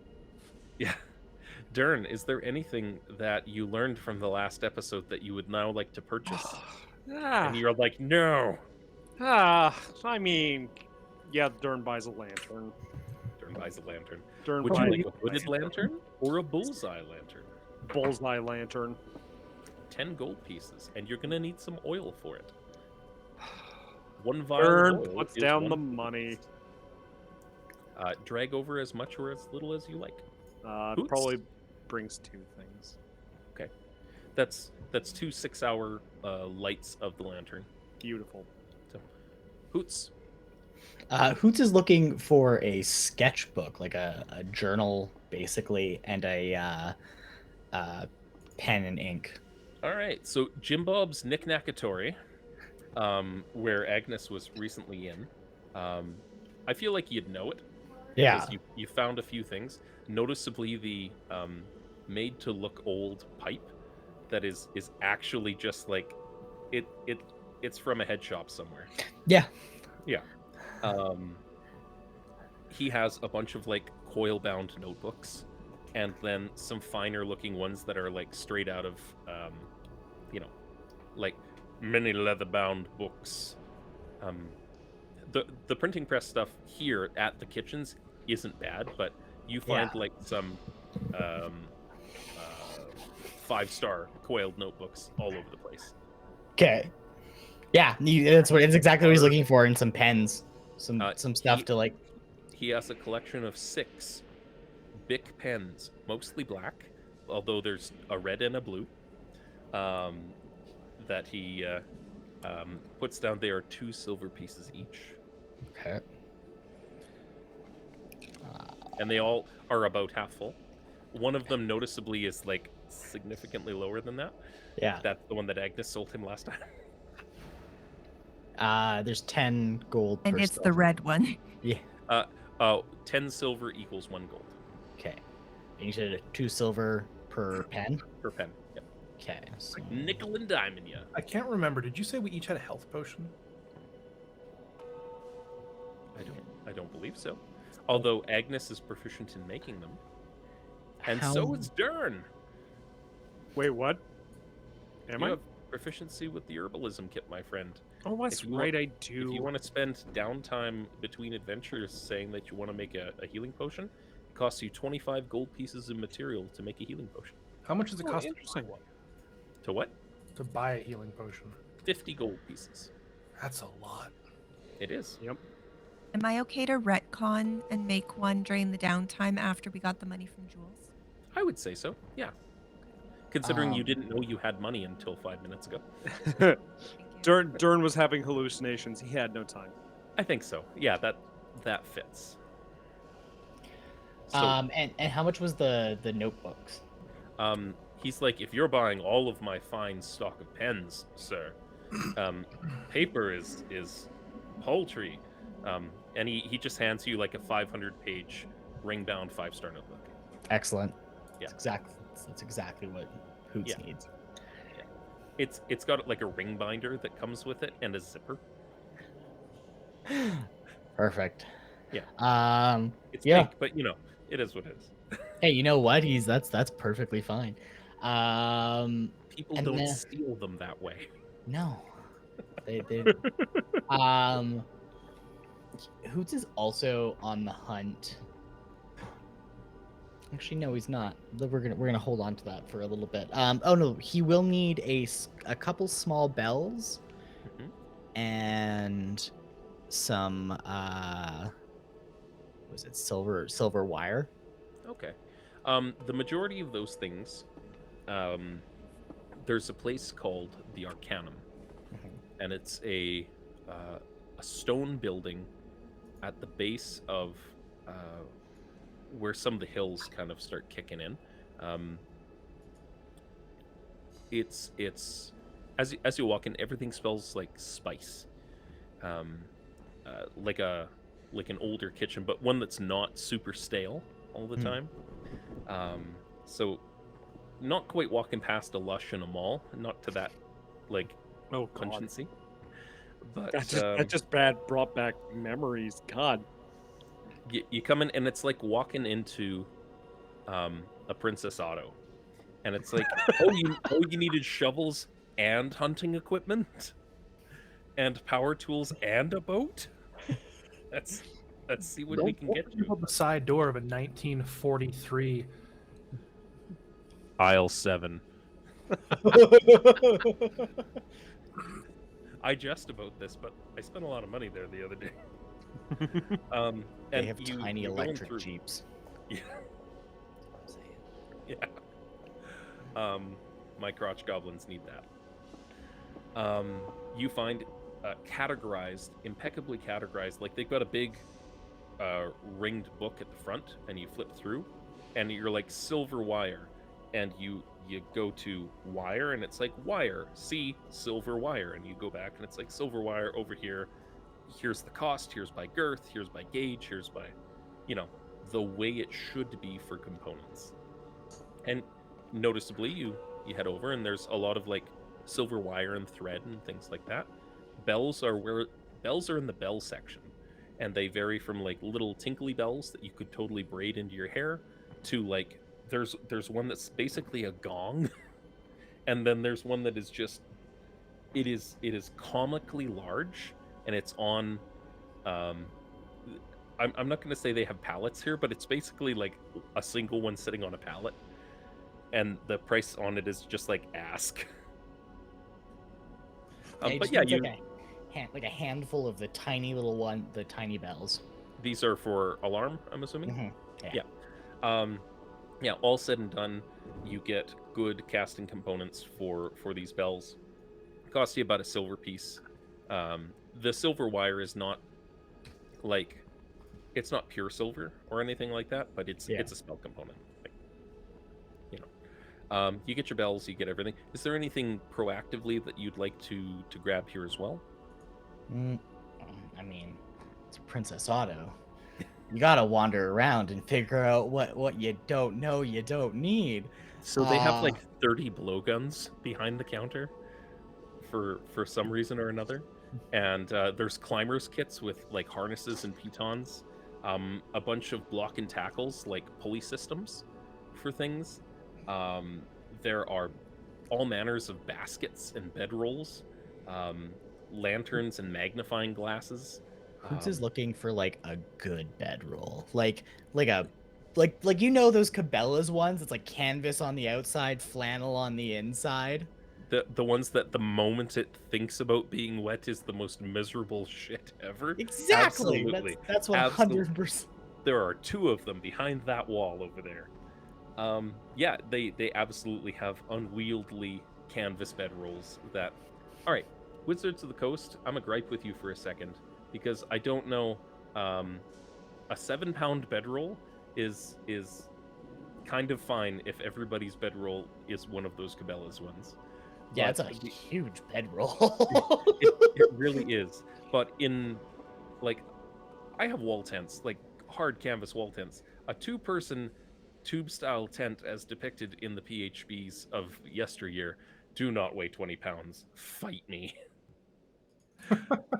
So, yes, you know most what? of these people You Okay. absolutely find a Cabela's bedroll that is this big around and, like, a good 3.5, almost 4 feet long.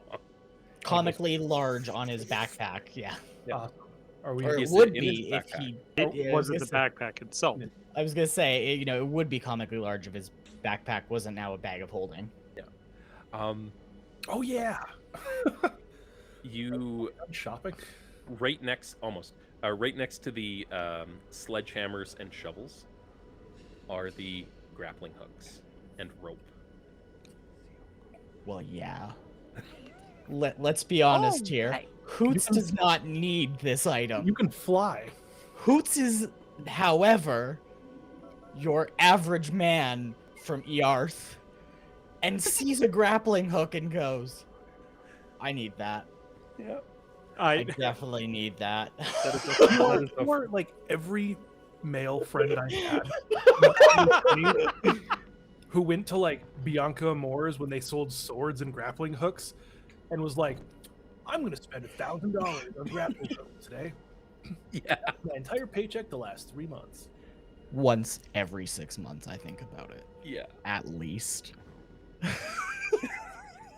That's 2 pounds. So how many grappling hooks are you buying? I think is the Just- question. Just one grappling hook. Okay.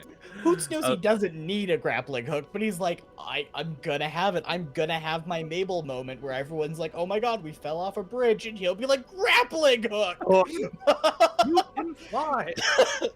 You Quill can't. Oh my god. You don't always have something to tie off to. So 2 gold for a grappling hook, and 50 feet of rope costs you a gold if you want the cheap stuff. 10 gold for the 50-foot silk paracord stuff.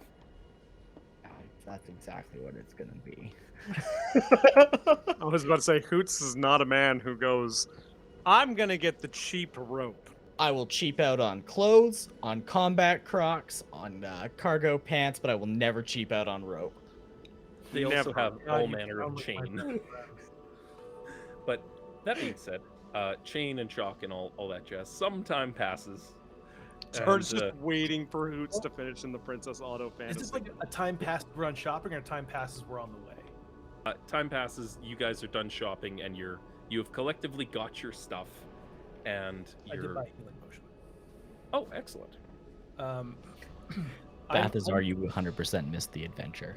I would 100% say that because Agnes is proficient in these things, and you guys have had like a good full week of downtime, you could probably have sourced that healing potion for 25 gold instead of 50.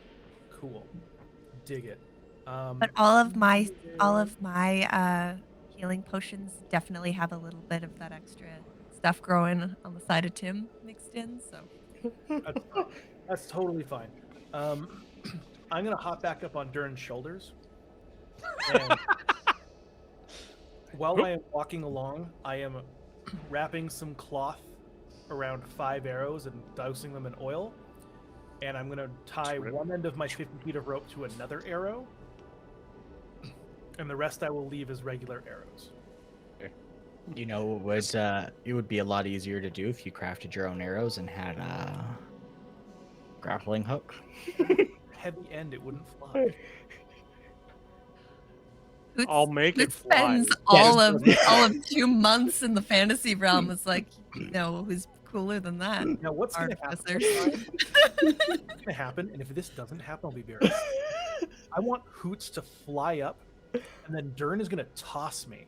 And Hoots is gonna catch my I'm like flying past him. He's gonna throw the grappling hook, and I'm gonna grab the rope as it gets even higher, and we're gonna triple our distance for one action, vertically.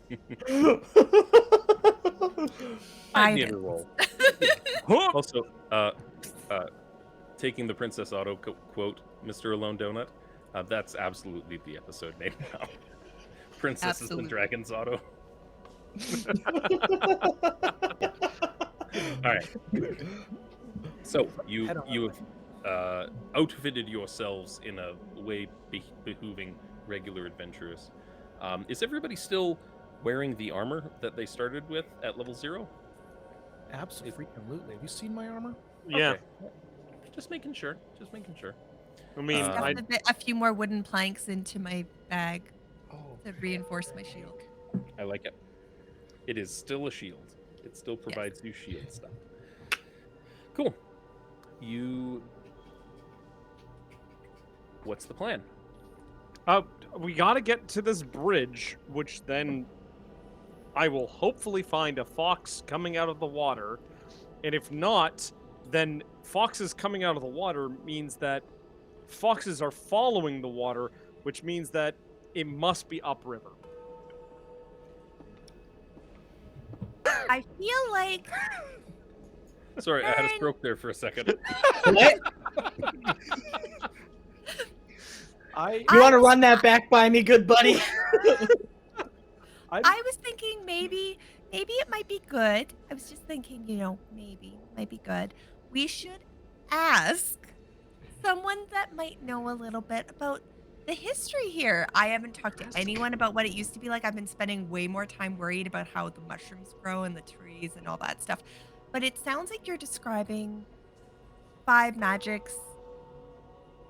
And I don't know about that kind of magic myself that well. But I feel like maybe we should talk to someone about that. I also Maybe Durn- there's some stories. stops like dead in his tracks as Agnes is suggesting this and goes, "Oh yeah, I guess that does make sense." And then I turn to Agnes and I go, "Where to?" As he says that, I point to town and go, back to town. Back to We need to buy more grappling hooks. All right, but I will but in say all this with all of the love possible.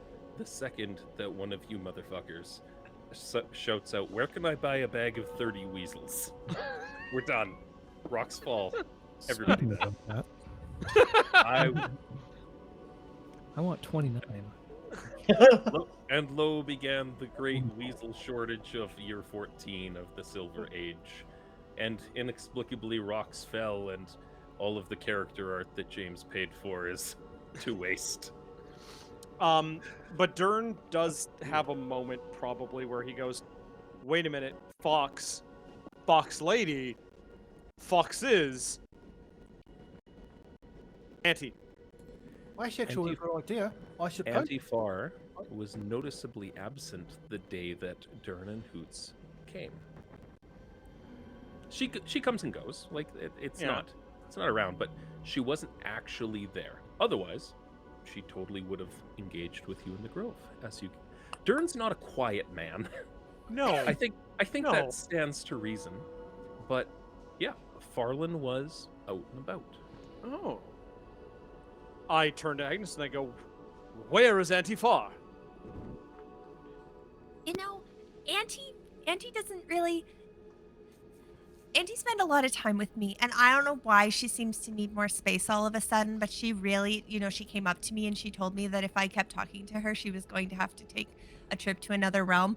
And then I kept talking, and then she stopped coming around for a few days, and I haven't seen her in a little while, but I'm sure she's fine. She's just really busy. I think She noticeably put a big granite plate and hung it on a tree next to Agnes's place. And every day at around noon or so, the plate glows and you see silver wispy magic come off, and it casts Druid Grove. Auntie's a very important person, and I think she might be a little busy. But even so, she's not the only really powerful person around. I mean, you don't build all this, and she gestures wildly at everything, with there only being one person that knows something about something. It seems to me. And Agnes is pulling a little bit on her knowledge of Dungeons and Dragons in this. She looks around, she's like, there has to be someone around here that knows some stuff about the areas we're not proficient in. Awesome. I instantly grab somebody walking past us. And I just go, "Sir, I need to know about these 5 elements, unbreakable gourds, and a fox jumping out of a lake. Where do I go?"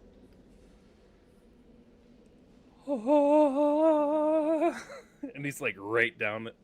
He says, well, if you want to know some stuff, there's sir, this is a Wendy's. He says, the DOS stocks, and he said, as he says DOS stocks, he points down the way to. They almost look like longhouses, like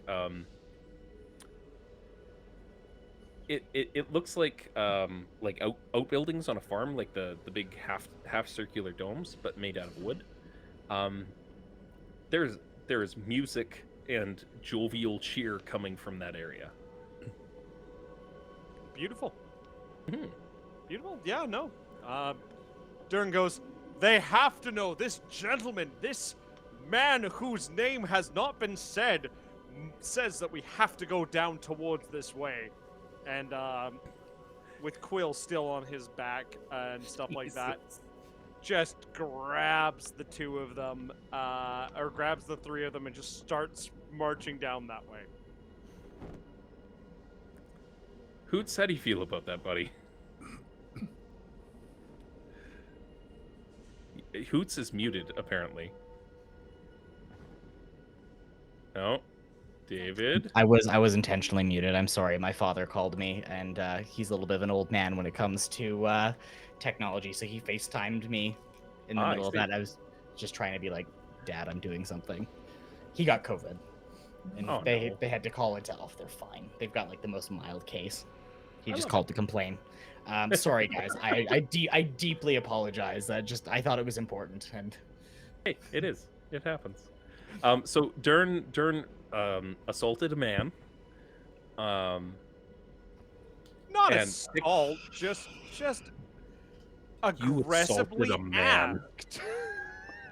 Aggressively asked. and was like, "Sir, this is a Wendy's," and was pointed you towards a place called the Dostocks, which are long round buildings with music and jovial cheer surrounding them.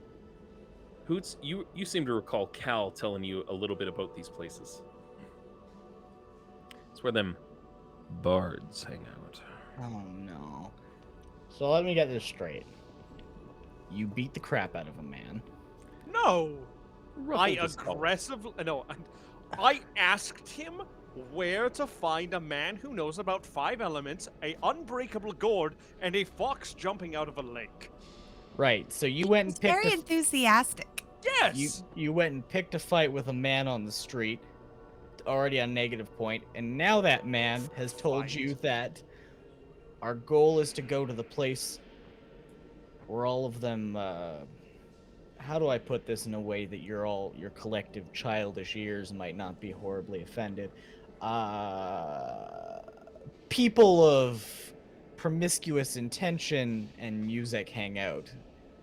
Asking, you want to go in? I just want to make sure we understand each other, that we are speaking on the same frequency, 100% no miscommunication. You're going to go in and ask them about a fox lady, correct?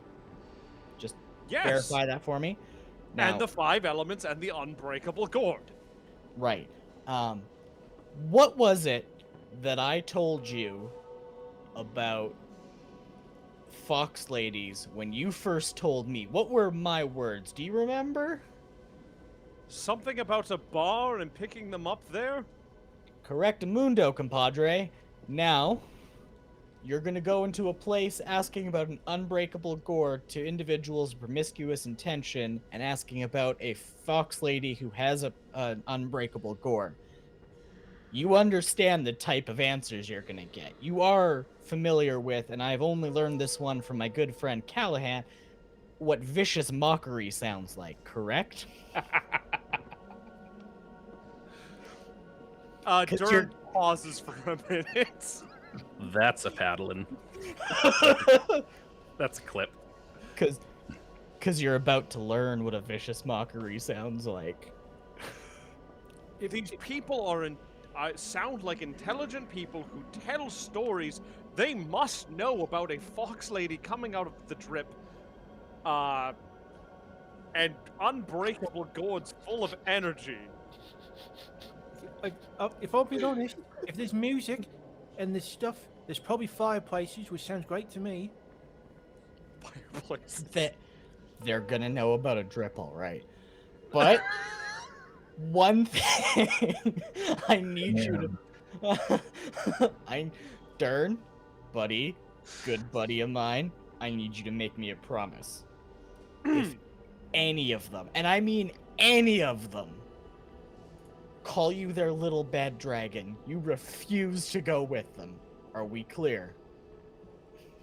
Durn does not understand what this No, bad dragon is, but Durn, buddy, you need to promise me. You will follow no man, woman, or NB that specifically refers to you as a bad dragon. Do you understand me, good buddy? I am not a bad dragon, so therefore I do understand. Excellent. As long as we're on the same page and we understand, the other two of you, Quill, buddy, do not let any of them pet you or... I've actually forgotten your little stuffed dragon's name. Can you please remind me really? Lou. Thank you. I feel like we would remember this. Do not let any of the nice people in there pet you or Lou. And Agnes, do not sample anything. Any of the herbs and spices that they offer you are far worse than what Tim has given you. So please. Why are bards in this area just like animals of depravity all of a sudden? No. You have to understand, Callahan has told Hoots that bards are all horny and awful. So he is just predicting exactly the worst kind of people. Like, high school horny is all he can imagine. And he's like, no, I am not dealing with this. I am too old. Agnes is notably on her little kalimba, not listening to you, going do do do do do do do do do. And a bard comes by and it's like, somebody's multi-classing, and grabs her by the hand. And she's gone. And with that, you guys head towards the DOS docks. Some have agreed with Hoots, some have not. And there's a bunch of long, like half cylindrical buildings made out of wood. They look structurally sound. There's several chimneys coming out of everything. And you get like a we get a wawa.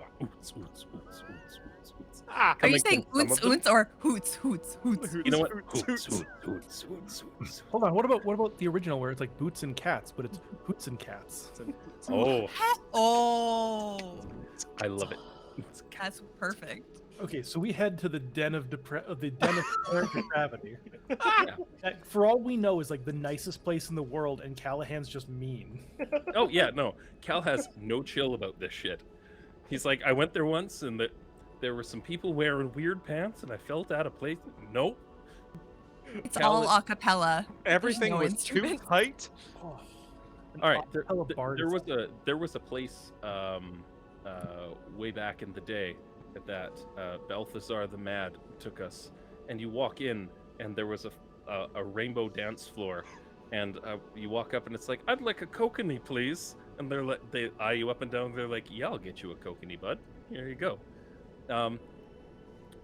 I feel like Cal probably had a similar experience, but got eyed up a little bit more than he intended.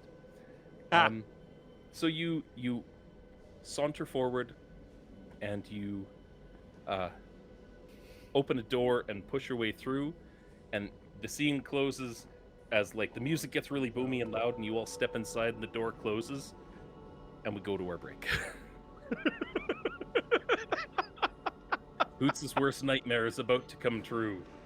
Maybe. Youngins. Youngins. So yeah, we've got 8 o'clock approaching, and we'll see what you guys can learn in the DOS docks. Before your break, the people that are currently watching that are not followed, make sure to hit us with a follow, so you can catch our adventures as we eventually get on the road. I like how this started from off we go to wait, no, we are still on the opposite side of town. Yeah. Hey, sometimes that's how it goes. You guys do what you want to do. The But last time we ran off, we didn't buy anything. that's And it fine. screwed We were us. gone didn't for a have any week. We money. didn't bring a tent. We were gone for a week. I don't need a tent. Yeah, you're fine. It's not going to snow yet. Not yet. Not yet. All right. Well, it'll All be right. then. So yeah, back in 10, folks. We'll see you here shortly. Be right back. Goodbye.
just get this. Are we muted? Are not we anymore, you're muted? not. Oh. There you go. You get this like whomp, whomp, whomp, whomp, whomp, whomp, whomp coming through.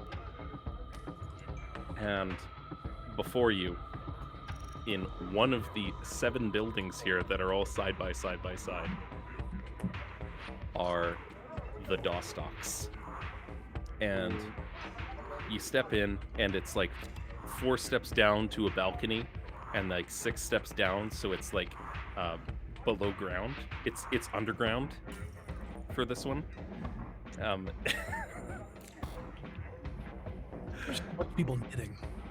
It's a bunch of people. No, surprisingly, yes. Over in the corner, in one section, there's a bunch of folks that are legit just like beading and doing craft work, and just like that's Etsy over there on that corner. And there's a bunch of folks dancing. There's a bunch of folks drinking. It's less of an assault on your senses than you would have thought, given that it's like 4 p.m. on a Tuesday. And there's a long bar across the far back wall. Booths here and there, wooden tables all around. It looks like every like early 2000s dance club in the afternoon. So you can see everything, and most of the lights are not up and going. And often in the corner, there's 2 gnomes, and they've got a big metal board in front of them, and one is like he's got a green glow on one hand and an orange glow on the other, and he's like kind of like melting them together a little bit and pulling out different symbols and pushing them into a board and making what seems to be the thing that's assaulting your ear holes right now. And then occasionally he'll like kind of half slip and go and then he'll have to like kind of start over and over again when he loses his concentration. And he's using like some illusion magic to create stuff. And there's probably a good dozen people walking around in here. The majority of them are milling about like at tables with friends. There's 2 people behind or tending bar, and the 2 people up on stage. So what do you want to do with this? Durn, not understanding the music or the vibe or the feel, is looking around, I guess, because he has no idea what this is. He's just gonna walk in and just start talking to people about all sorts of things. Like, I have had a vision. Like, literally, the first person he walks up to, he goes, "I've had a vision, and I'm trying to find somebody I can talk to about said vision." Okay, so setting the scene, Durn works his way down the stairs, and ignoring all of the people that are sitting at tables and things, Durn beelines it for 3 people that are dancing. Like, there's just 3 people on a big dance floor, and it looks like they're dancing just so the person on stage won't feel that. like you know what I'm talking about, and they're going hard. Like, this is their jam. And Durn walks up, and there's a middle-aged human woman. Hair is braided and just like up in a beehive, and she has so many belts on, and you don't know why. Like, way more belts than pants. And you turn, "I have had a vision, and I need someone to explain what it means." And she's like, "All right, honey, what we're gonna do is we're gonna get you some water, okay? I got a class 5." And she starts just like, you feel a hand touch the small of your back, and she gently walks you over towards the bar and says, "Sit down, and we'll get somebody to listen to everything that you have to say, okay?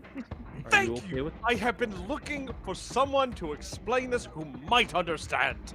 Oh, I understand. I understand entirely. Horrific! It's happened to me too. We will look after you here. It's gonna Do be you have okay. the unbreakable gourd as well? You know, I probably did. And she like motions over your, like, around your shoulder, because you are you. And Yeah. a bartender comes up, and he's a think like tank top He-Man. So like perfectly coiffed blonde hair. Think those cashback commercials where He-Man and Skeletor are dancing. Just that version of He-Man. And he comes in. He's got a big pitcher of water and like a bowl of soup. And no, his name was Durn wasn't feeling particularly hungry, but I mean, if somebody All right. offers you soup, you don't say And no. This happened in like all of 30 seconds for you guys. As Durn's like, "Ah!" and like stepped away from you. And he's like, all right, buddy, here's the deal. I want you to sit in that chair until this pitcher of water is gone. Okay? Can you do that for me? Durn, I guess, takes the pitcher of water and goes, well, yes, but I need to talk to somebody about the gulp. Yeah. Vision I had, gulp, Okay. about the gourd and the elements and a fox jumping out of the water. And we cut away as Durn's like dumping into this bartender. What are the rest of you doing with this information? Am I not still on his shoulders? I would say 'Cause I haven't jumped down yet. you know what? As funny as that would be, I would say for getting in the door, you probably hopped down. Because I like what Durn's doing there. So we'll put Quill with Hoots and Agnes for now. Okay. I'm Yeah. looking for a fireplace.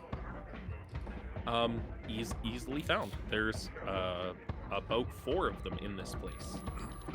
Awesome. I'm going to the one Double-sided. Yes. I'm going to the one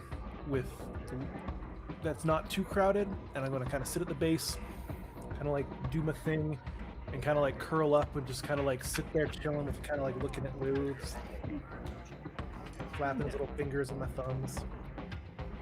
There's the cushiest of blue rugs, like bright teal rug out in front, and as you like sink down into it, it is made for exactly what you're doing, just laying in front and just like playing with your stuffed dragon.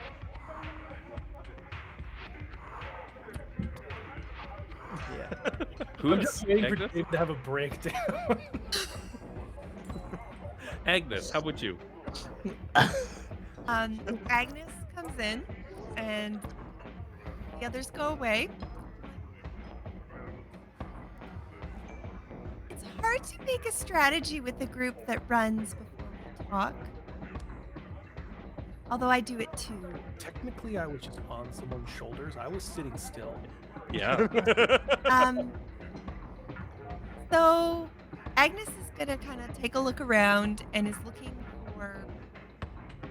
You know what? She's gonna go talk to the bartender, and is not gonna worry about Durn right now. Okay. Just Durn is specifically- talking to the bartender, but yes. Okay, gonna look at who say, ask the bartender if they know who we could talk to, and maybe rescue Durn before he gets waterboarded. All I'm gonna say, my dear Agnes, is maybe for a few minutes we leave him with the bartender and we solve the problem ourselves. Just give ourselves a bit of a Durn break. A Durn duration away, if you would. A longer Okay. duration, if you will. But where would you go? Who should we talk to? Do we talk to that guy? And that points to the guy sitting at the booth with the like cowl over his head, or do we talk to that lady and points to the lady that is definitely Ford Boss's? Well, if we were here looking for a foxy lady, we talk to the wino. But if we are here looking for information, if every single one of the comic books I read as a kid growing up says we talk to the man with the cowl. I'm down with that. Let's talk to. Did Talk you to the man guys in the just cowl? become best friends? Because that totally would resonate with Agnes. Yeah, Agnes gets like starry-eyed. Like, I like it. And so as you guys work your way down, Agnes, Hoots, roll me a perception check, because you still got a pretty decent vantage point here. What'd you grab? 9. A 13. 13. Hoots, you almost missed it, but as you're coming down the stairs and you're kind of looking around, you notice that up in the rafters, there's like a second tier, like a balcony, but you don't really see any place up, and there's people up there. Now, I've heard about getting high in the club, but Can I tell you a secret, Hoots?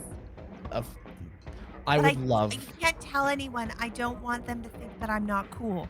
Because I think I'm building a rep. So there's a Whoa, lady hello, who children. becomes a fox coming out of a lake. You hear from I've across the music. I have never been in a place like this before. Never. You know what?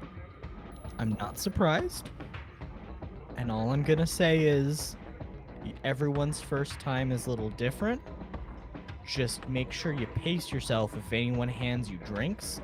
And I'm gonna teach you how to take shots tonight. It's like the middle of the afternoon. Yeah. It's a fantasy Agnes world. Agnes has learned through trial and time that Hoots is to be trusted. He is the wisest and the most intelligent of us all, and he would not lead Agnes astray, and she is here for it. Hoots would get you fucked up, but at least get you home safe. Tuck you into bed with some water. Yeah. Your favorite book. Yeah. With Durn, you'd end up underneath the bridge, but alive.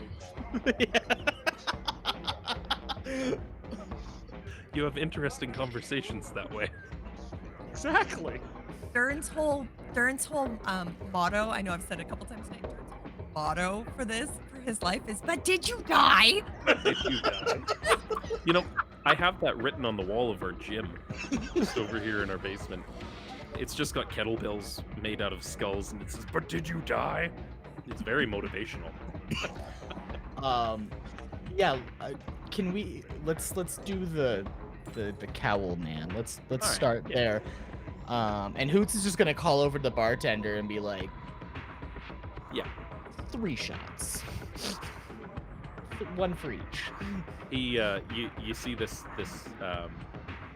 large He-Man looking individual adjust his blonde wig, because it is 100% absolutely a wig. He is bald underneath. Motions over to a dude, and he goes and grabs a bottle and a couple small wooden cups. As you guys kind of settle up, he's making his way over to you. There's a fella there in. As you look around, like the layout of this place is weird, because it looked like a big open area, but as soon as you got down, there's so many corners. Like there's too many corners in this bar, as though they put in inserts just so everybody could have a dark, broody corner to sit in. It's kind of the aesthetic. And it doesn't look like it from above, but when you're down there, it's totally an optical illusion, and he is sitting in a corner, hood up, smoking a really, really long pipe, fingerless gloves, very Strider-esque, and he's got like a meal and a little notebook off to the side, and is just like pipe in teeth, sitting back and.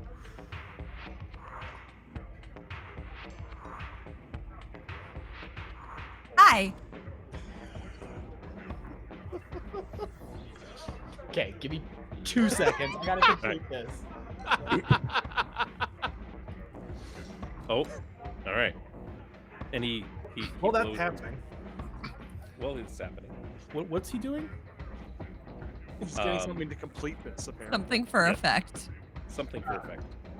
Yes. So there's 5 elements in the gourd. For the sake of the joke, I have filled a gin bottle with water. This is actually just water, and I'm not shooting straight gin. Good man. You should always mix your gin with lemonade. We do have Empress. That would look really good. Tastes good. Agnes just went hi, right? That was the intro. Good. Hi. Quill, you were going to interject quick on a thing? No, I'll wait. All right, gotcha. And he's in the corner and he's got his long smoky pipe and he's like, Agnes, Like I think your- I might. "Smoke rings." I like your mood. Can I check his vibe? I want a vibe check. Bad vibe.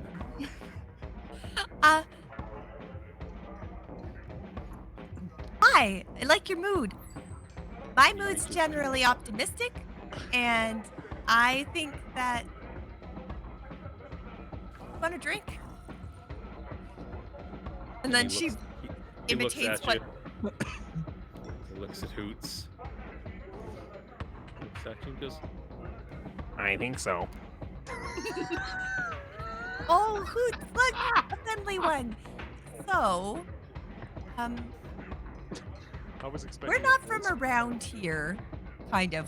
I mean, no one's from around here. It's funny that no one's from around here. Do you think anyone's ever actually born here? That would be pretty funny considering this place in the straight game populated like, what, 40 or 50 years ago? That's There's a bunch of people that are born here. People like fucking. Hey, well, I was wondering. Recently divorced Kermit the Frog. Hoots is suddenly regretting his decision for the brooding man and is looking back over at the wine lady like, I should have remembered. This is not like home. Should have gone for it now. So, if you were looking for information about mystical fortune telling and you wanted to know more information about your dreams, who would you talk to? Wow. Let me spin you a tale. And he like throws back his hood. And it's a gnome. And he's got this like mechanical rig to him that makes his arms really long and his legs really long to appear slightly longer. And those are boots down on the floor. And there are absolutely sticks in those boots. Like, he is trying to mimic the appearance of a full-sized human male. And Well, that's very clever. and he has an accordion, like a full-on squeeze box. And he's doing like a kind of like tuning it up, and he's like, "Let me tell you a tale. What would you like to know?"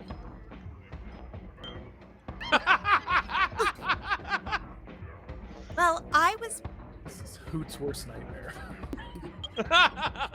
Agnes proceeds to talk about like just a few parts about the vision.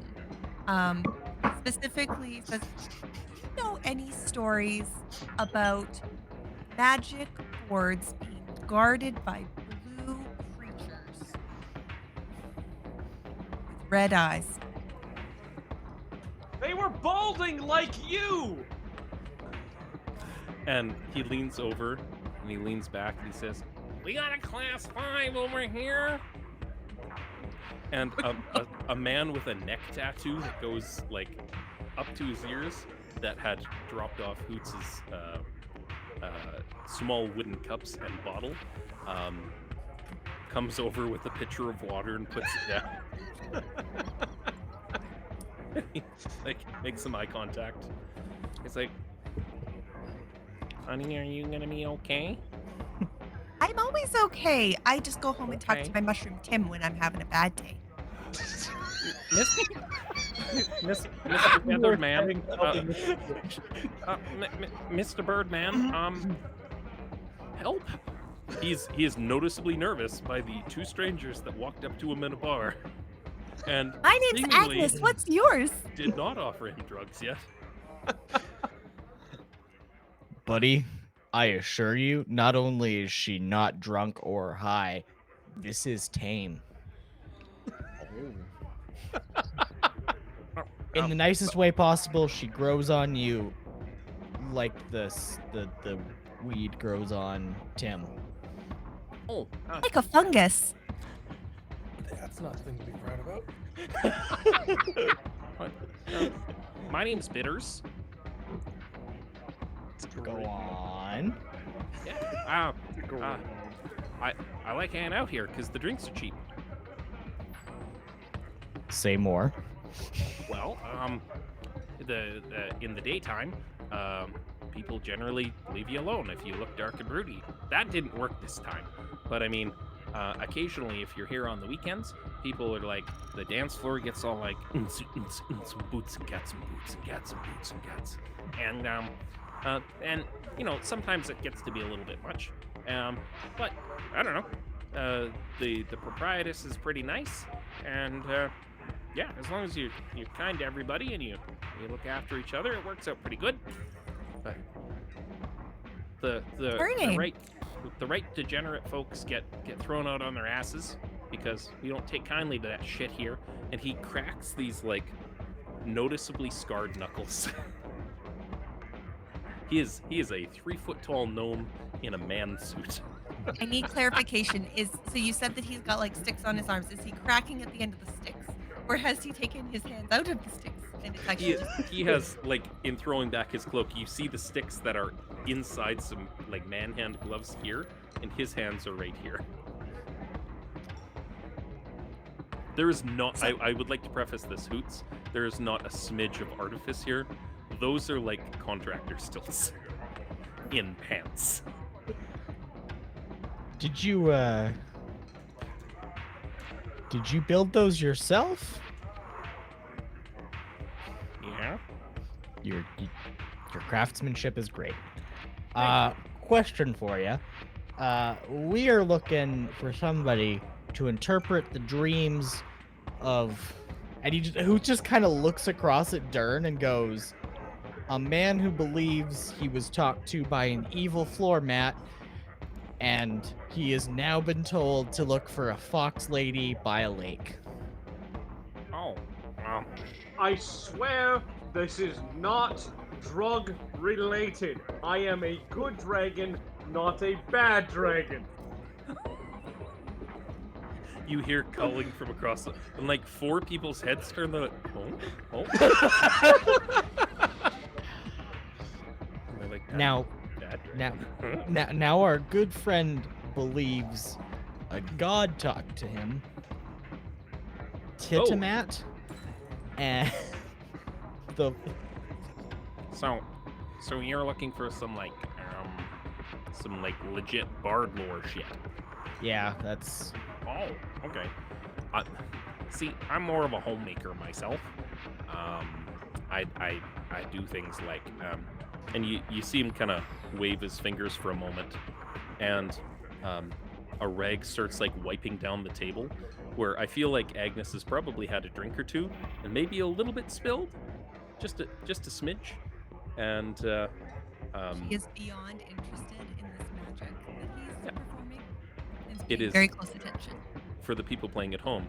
That's using the unseen servant spell, and then prestidigitation to tidy things up. Yeah. Well, I don't know if you guys are done with this gnome or not. What's Quill doing as this is going on? Quill is laying in front of the fireplace on his cozy little rug. And who's near Quill? The area that you're at, there's a couple of folks kicking at the tables, probably 30 feet away. There's those 3 ladies that have gone back to dancing hard in front of the folks on stage. Is there anybody at the fireplace with me? Not at the fireplace, no. Everybody's kind of commiserating at a table here and there. Everybody's with somebody aside from this one fella and a lady that is deep into her cups that now exists. Is there anybody at a table, maybe 2 people that aren't like partying hard? Yeah, almost everybody that's kicking around. There's just over a dozen folks just kicking around in here. Almost everybody that's at a table is just like having a conversation. Cool. I'm just gonna go up to a random table. You see 2 humans and an elf woman. 2 male humans and an elf woman sitting at the table. There's a couple of ledgers around. The woman has like half of her hair shaved, and the 2 men look noticeably oily, and they smell like cow. truly, like I'm gonna sweating go to down. the next table. And beside it, a somewhat similar aesthetic, but a less offensive odor. Again, some folks are having a chat. There's a few drinks on the table. There's some discarded, like, half-eaten chicken, Okay. and a book. And they seem to be poring over a book together. Cool. I'm just going to kind of like sit down on the free stool at this table, and I can go, "Oh, there. My name's Quill, and this is Lou." And I'm gonna put Lou on the table. And they turn and look at you, and you got a half orc and a tiefling in front of you, and they're pouring through a book, and they're like, "Hello, Quill and Lou. Yes. You doing all right, bud?" I'm doing great. I don't know what I'm doing here. It's a very weird place. I've never been here before. But my friends came in the door, and I was on his shoulders, so I kind of came in with him anyways. He's the guy who's yelling the crazy stuff down the line. But he's a really good guy. My question is, though, most people look at him like he's crazy because he's kind of yelling off at the bar. Can I ask you like some honest questions that I have actually have, like, these are nothing to do with me.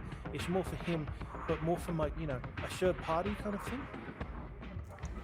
You look so soft, my friend. Please don't. But yes, absolutely. And like the tiefling looks at the half orc for a second, and he like gives a nod, and they look back at you like, "Please, yeah, fire away, little dude." Okay, so my friend over there has been having visions. Yeah. There's something to do with like a fox in some water, and I'm not sure if foxes like water, but if they do, then where would one find a fox in water? Well, thanks.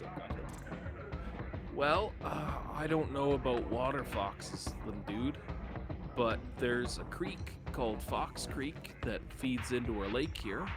That's like fox water. Is there anything weird about it? I haven't ever caught any fish in it. Is that because you're bad at fishing or because there's no fish?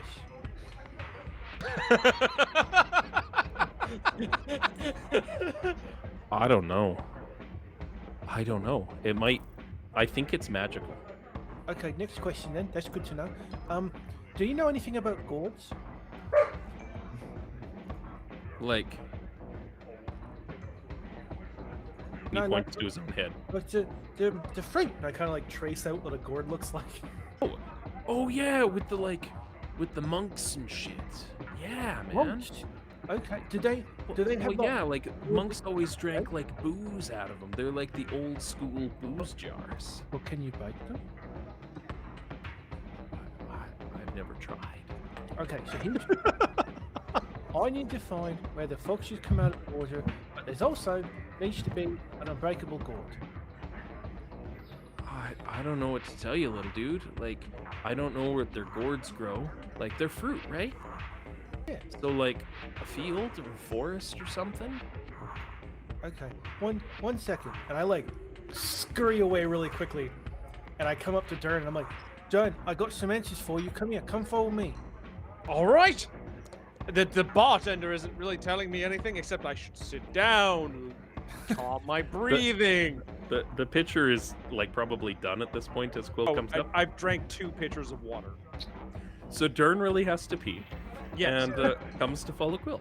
Hoots and Agnes just see me book it by them, grab Durn, and book it back to this table full of these two, like, almost, I guess, to some people's eyes, evil-looking creatures. Yeah. So Durn ends up coming back with you.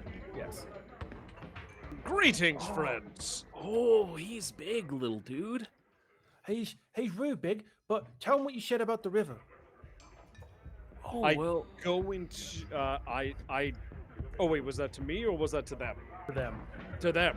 well, see, there's what I now believe is a magical creek named Fox Creek, and it's magic because you can never pull fish out of it, no matter how hard you try. What? And I look at Durn and I go, one can almost say it's unbreakable. You could do with that information what you will. And Durn goes, of course, the river. The river is the gourd. well, and there's a creek, and it's Fox Creek, and the little dude was like, I need a creek with a fox in it, and fox is in the name of the creek. But before we didn't think it was any magic. But now, since we knew about the creek before, but now we know there's a creek and it's got magic. And if the creek is magic, then that's pretty cool. And I mean, like, Start. there's the mortal lake up top. Mid-sentence as he's speaking, I dash over to Hoots and Agnes. And I, like, scurry right up and I look at the little gnome and I go, whoa, that's pretty cool, too. This place is amazing. Hello. My new friend Bitters, he is awesome. And I kind of look at Bitters and I go, I'm Quill, and this is Lou. And I hold out. I'm Bitters Crapst. Sorry, what? Bitters Crapst. Craps. That's a hard one for me to say. It's a hard one for me to say, too. That's why I look at Agnes and I look at Hoots and I go, the river's magic, and I think that there's something to do with it being unbreakable, because there's no fish, but there's fish, but you can't catch the fish. But, and I kind of look to the dude, little gnome, and I go, do you know Fox Creek is magical? Oh, I've never heard that before. It's a prime fishing spot for a bunch of people. There's a bridge, and it's, I don't know, it's pretty good. You gotta go upriver a little bit, but it's pretty good. I kind of pause for a second. I look at the other two of you and I go, well, now I just don't know what to believe. This place is both amazing and terrible in here. It's very confusing. You're very nice. See, you're a tiny man, but you're big man with your outfit. The other people say that it's magic, and that's why there's no fish. But you say there's plenty of fish. Well, I mean, a lot of people fish there. It works pretty good. But you gotta get like the offshoots that go to the mountains. There's no fish coming out of where the mortal lake is, because I don't know, it just doesn't seem to work as dead pools. So it could be magic.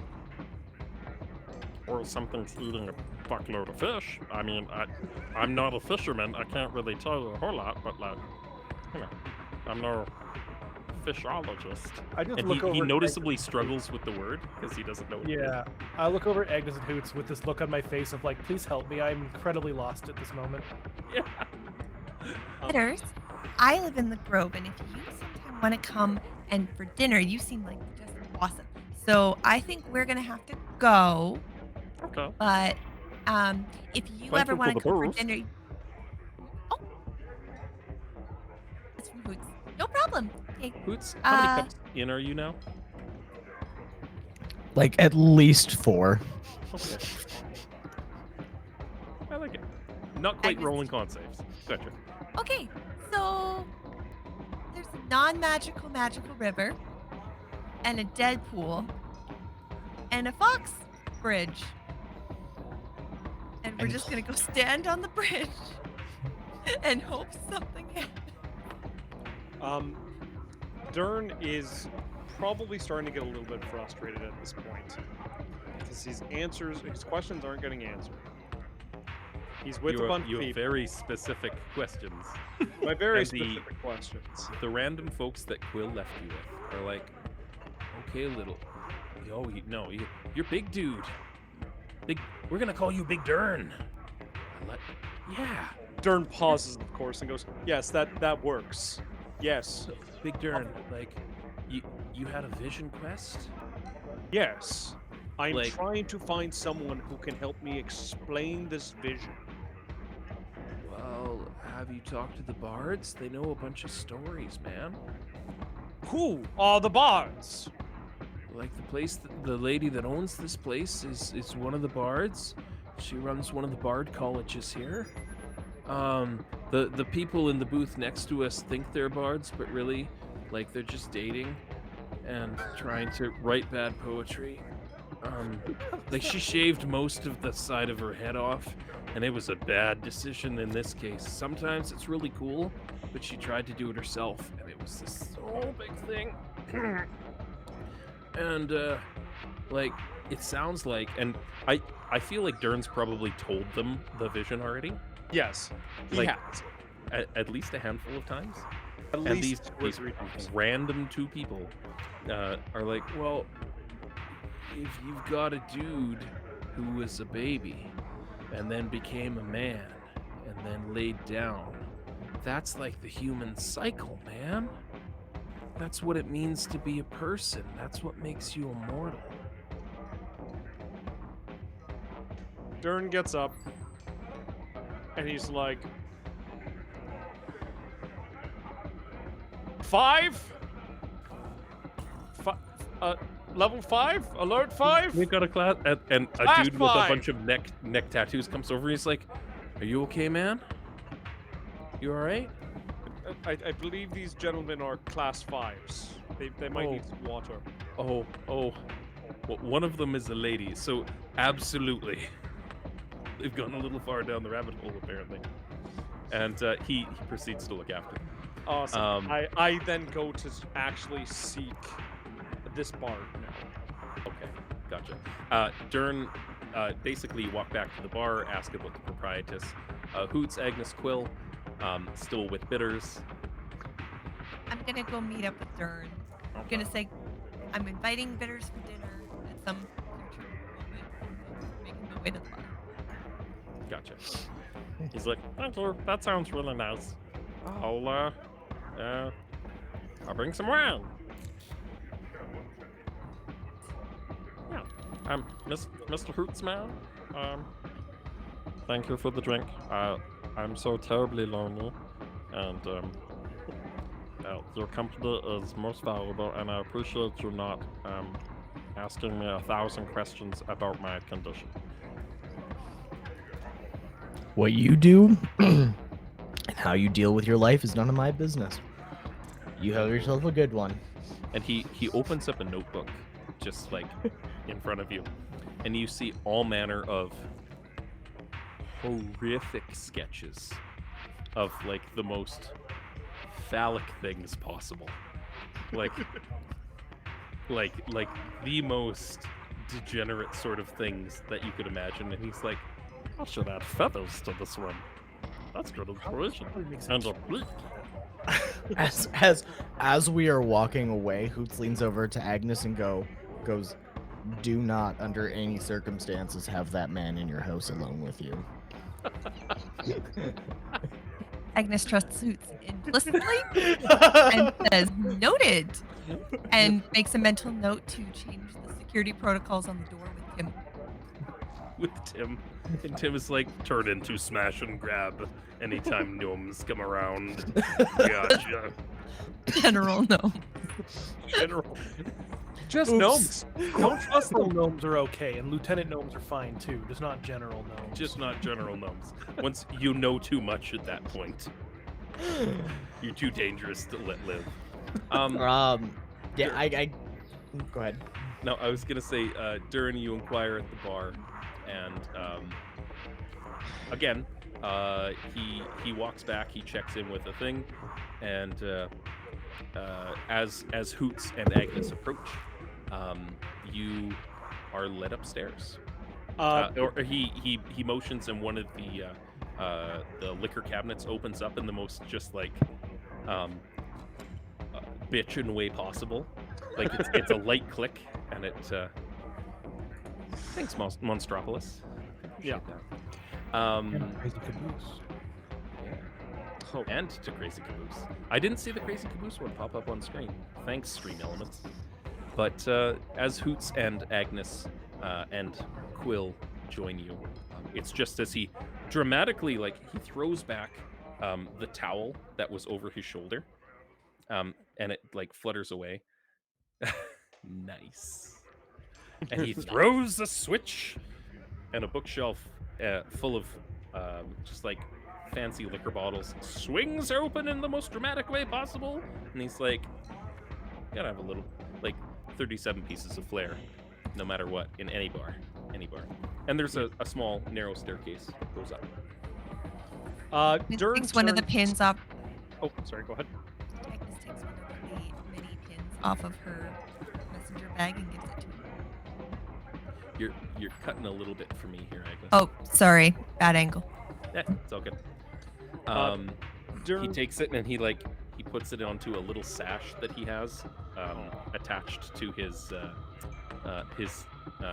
medium-sized tank top, and there's like he's like, no, I've got 38 pieces of flare. What's the pin say? oh, I feel like it's probably like just a rainbow with like, I don't know. Some kind of cubic zirconia attached to Yeah. it, and he takes it It's and he looks at it, and he pins it right next to a patch that's on it that says "ass, grass, or gas." Nobody rides for free. Pops it in. Is there a Very fire different types of flair. in this back area? Is there a what? Sorry. In this little back room, is there a fireplace? It's actually a set of stairs that goes up into the rafters, Oh. and you go up, and it's kind of a spiral staircase that it's a little claustrophobic, but as you go up top, it's basically just like a loft setup, and there's a single table with a handful of chairs around it, and a writing desk and a bunch of shelves full of books at the back. Some glass cases full of weapons, and a handful of like stringed and woodwind instruments that are hanging, and each of them has a little placard. And leaning over the balcony, like looking down, and Hoots, this is probably the place that you were seeing before. Yeah. You see a tall, thin woman. That I don't, unfortunately, have character art for yet, but I can do some descriptions. She is in the tightest pants that Agnes has ever seen on a person. Knee-high, like swashbuckler boots. A red sash belted at her waist and coming down. And it looks like a leather corset that covers just to the bottom of a white flowy bodice that is reasonably full. There's a long, kind of brownish red coat that comes to her waist and kind of flares out behind. And kind of absent-mindedly, she's like got a rapier that she keeps like tinking the sword against one of the wooden posts as she's like kind of looking over down at the bar and turns to regard you guys. Long, flowy blonde hair, or brown hair, sorry. Seems to be half elf. You see one of her ears is pointed. The other is covered by the hair, but half elves, of course, only have one pointed ear. That's how you know they're half elf. It's canon. It's done. Hey, that's how Rich Berklew did it. I can do it at home. It's easier to draw that way. And she kind of like gives the most Renlin-esque sweeping dramatic bow possible. Durn replies with a proper bow, and goes, "My name is Durn Rupta. Hold on a sec, my friend." And she snaps her fingers, and as she does, the music stops. You hear nothing from the bar. You can see like the little gnomes down on the stage are like still like giving her, and nothing. Oh, we're in a cone of silence. She says, "Come sit. Uh, Well met, friend Durn." And goes and sits at, grabs a, it looks like, think Pirates of the Caribbean, like old ass brandy bottle or rum bottle covered in ropes and stuff. Entirely too much dust on this bottle. Hoots. Don't let it fool you about what's inside. And she counts you out and pours a cup for everybody and gestures to the table. And- Durn sits down. he's never really been stopped talking before. So, other than a very short dwarf that almost killed him. Quill, one of the chairs kind of like resizes a little bit, and you notice the arm kind of rises up a little bit more on one side, and it makes a little platform beside it, as in a place for Lou to sit at the table as well. Awesome. I sit down at this table and I go, "Hello, I'm Quill, and this is Lou." And I pull Lou out and I kind of put him on the thing, and he kind of little props up for a second and slumps over because he's a stuffed animal. Yeah. That's very interesting. It's nice to meet you, Quill, and nice to meet you, Lou and Durn. And who are your friends? I Magnus. Friends call me Aggie. Oh, well, hi, Iggy. And I'm you? Hoots. My real name's Eric, but literally no one here has called me that the entire time I've been here. Pleasure to Durn meet you. like turns and goes, I did not know this. Yeah, same here. I kind of look at him and go, "You're Eric? I never heard you say that name before." Agnes has heard it at least 4 times, and it's just Yeah. like, why is no one paying attention?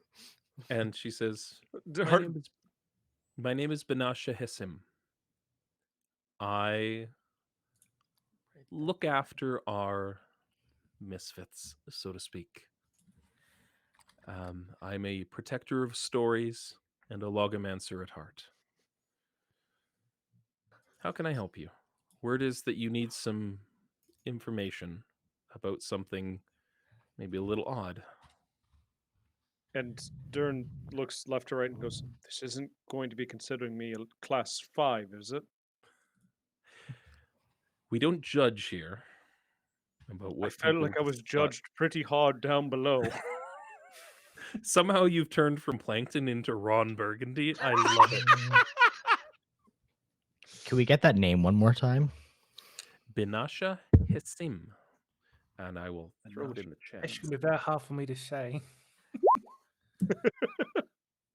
It matters. Durn will take his time and explain the vision as vividly as he can remember it. And try and go through each of the details. The man becoming liquid, turning into this lake, with the fox jumping out of the lake, the gourd with the 5 elements, a sword shattering on it, and then the protectors of this gourd with blue skin, flat noses, red eyes. And just take his time to explain it. That sounds like a lot, my friend. That's so, and I mean it with no judgment, but gods are tricky things. And visions all the more. And it seems like maybe you might need a little bit of clarity on things. So I'll tell you what. I'm asking for. I'll see what I can do here. And she walks over to the to one of the cases and pulls out a lute. Closer to a mandolin, like pretty small. And she thinks about it for a second and strums, and she's like, a gourd that shatters steel. Something like that. And surrounded by a lake,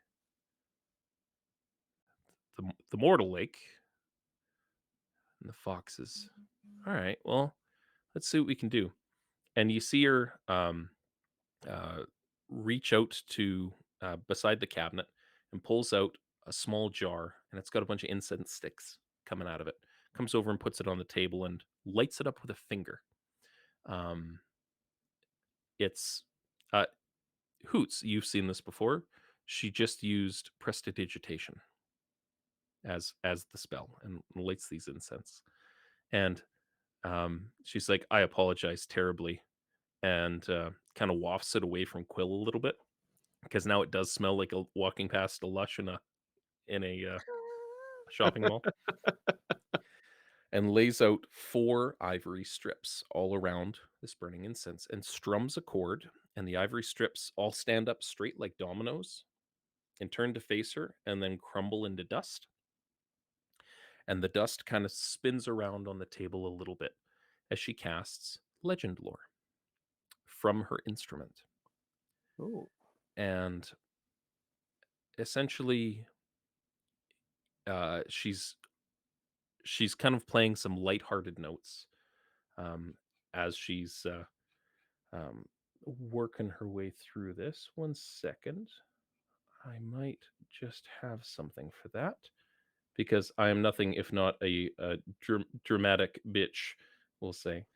As happens. There we go. Add to game. The as she starts strumming through, and I'll just drop that down a little.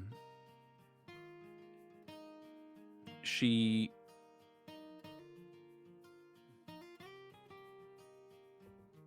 pauses, absently strums, and says, as though she's hearing something in her head. You hear echoing, like in her voice, but it's not her. And she says, Calabasha. It's a divine relic handed down from the ancient people of this land and functions as a druidic focus and holy symbol of Myliki.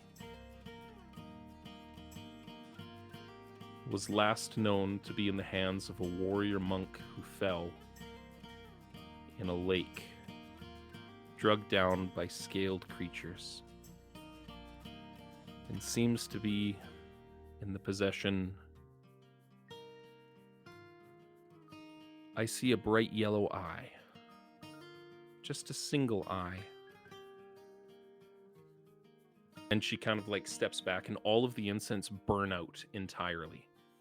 And in a similar sort of vein to like you know the story of the Deathly Hallows from the Harry Potter movies where everything's like marionettes and stick figures, like the ash was kind of making these sorts of shapes on the table in front as she was using the spell. And the imagery that you got of Calabasha looks something to the effect of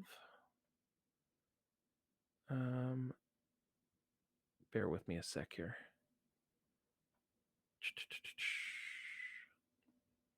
I'll just drag it onto chat for everybody to be able to see. It looked something to the effect of... Oh, I have way too many images here. I see. This looks like a gourd on a stick. Oh. Yeah. Based on the small ash like imagery that shows up. James, She- could and- we pop us over to the map view and show that so that Oh, did I not? Oh, I saw it pop up. Yeah, everybody should be on the map view at this point. I hit the button. Chat should have seen it, I hope. If not, I might just be delayed. I might not have known. It's okay. I just wanted to double check. I will because I am that dramatic person, drop it on the map for everybody to see. Yep, chat can see it. Absolutely. Yeah, you've got what looks to be like a carved bottle gourd with a stopper in it attached to a big wooden stick. Can Durn discern if that is the gourd he saw in his vision? Certainly looks very, very similar. Yeah. And again, this depiction, it looks like the same gourd shape, but with a stick attached to it. So yeah, I would say yes. Okay. And for your purposes, Calabasha is the name that she gave it. Calabasha, but there was one eye. Durn is very confused because there's now more information coming to him. Yep. And he's confused by the one eye. Well, based on I'm gonna say that Durn's probably told her everything about the vision that you've told everybody else in the bar, and Yes. she says, "Well, if it was in chains and enslaved or held by something, that could be. I don't know exactly what it means. Magic's not that precise most of the time, but that glowing eye could be any number of things. And there was only one of them, so that could be an indicator of the kind of thing that holds it, or what caused it to fall. Legends are strange, my friend. Usually, what this magic allows us to do is peer back in time and understand the journey that an object took to get to where it is today, in some small part. Um, but based on what I felt, and she's putting the mandolin back into that case again. And she says, "And don't worry about um, the ivory. It's on the house this time." Um, and to the effect, this is the first that you've heard about a yellow eye specifically, Okay. and the name of this thing. But everything else seems to kind of corroborate with Durn's intentions. Okay, then. So Durn is definitely. I would say Durn is more confused, but now has a direction to go. Mhm. What about everybody else? What's your take on this so far? Because you're people, you're sitting at a table. Um, do you drink what she's offered you based on the information that Hoots has provided before coming inside? Quill most definitely will not. Not because he's cautious or anything. He just doesn't want to. Okay. You notice that there is a small thimble put next to yours that is also miraculously has liquid in it now. Hoots, on the other hand, definitely will. Um, it is a Lagavulin 16. Oh, And I'm not talking a rough approximation. That's what it is. okay. Because at a certain point, when you get access to creation magic, that's what you make. 16-year-old Scotch. Yeah. Agnes is doing whatever Hoots is doing. So I'm just Hoots being like, "Oh, okay, this is good," but like, I can't imagine Agnes has ever had Scotch before. no. So Hoots takes a drink and it's just like, oh, that's smooth. Agnes takes a drink and goes, oh, that's smooth. Quill's kind of like, I will thank you for the drink. Me and Lou don't drink. It's just kind of our thing. But I really do appreciate it. I don't want to go to waste though. And I kind of like take the little, not even thinking about it. I take the tiny little thimble and I give it to Durn, who is the size of a Godzilla. And then I take the regular one, seeing Hoots having taken it so well, being like, well, I guess this one's for you. I'm gonna pass it over to Hoots. Durn doesn't even drink it because he's literally just trapped in his own mind thinking about this stuff now. All right. And she says, if you folks ever need more stories or clarification on things, I do offer these services generally for a fee because, material components do come with a cost. But your friends at Cal's, and that'll do for me. And she Um, just like gives Hoots a wink. Did Hoots you is ever gonna, mention Callahan to her? but Hoots has follow-up questions. Uh, How? Durn stands up and goes, "Friends, we head to the Mortal Lakes." And he puts down 25 gold as tip / whatever. Again, Durn probably doesn't have a good recollection for how much money is worth. Mhm. And goes, "To the Mortal Lakes, friends!" Just as Hoots is about to start talking, asking questions. Just starts trying to drag everybody out So of the bar. she just spent 450 gold pieces worth of ivory and incense on your legend lore for And Riley's understanding, and that's why again, she's like, "Don't worry about it." But yeah, she happily, like, you put money on the table, and she's like, she takes the loose coins, I'm gonna say, probably, well, and 25 gold, loose coins-ish, yeah. yeah, she takes it and scoops it, and it goes to roll off the table, and it just disappears. Spoilers. That's a nifty And trick. helps. Hoots, give me a perception check. Can do that. I heard like 8 boops. I hope that's right. That's gonna be a 12. That's a 12. You kind of lean back for a second, and owls have some pretty keen hearing, let's say, and you hear a like the sound of coins rolling down a tube. Like one And of those like a Dairy Queen where you put like coins into it and watch it go around. Yep, as though it were built into the table as the base of the table. So when you're playing poker, you can just be like, well, and these are my winnings, and now they're gone and off the table. And you feel down, and there is absolutely like the first inch of the table is totally like a slot, and it doesn't feel like it because there's an illusion there. But yeah, Huh.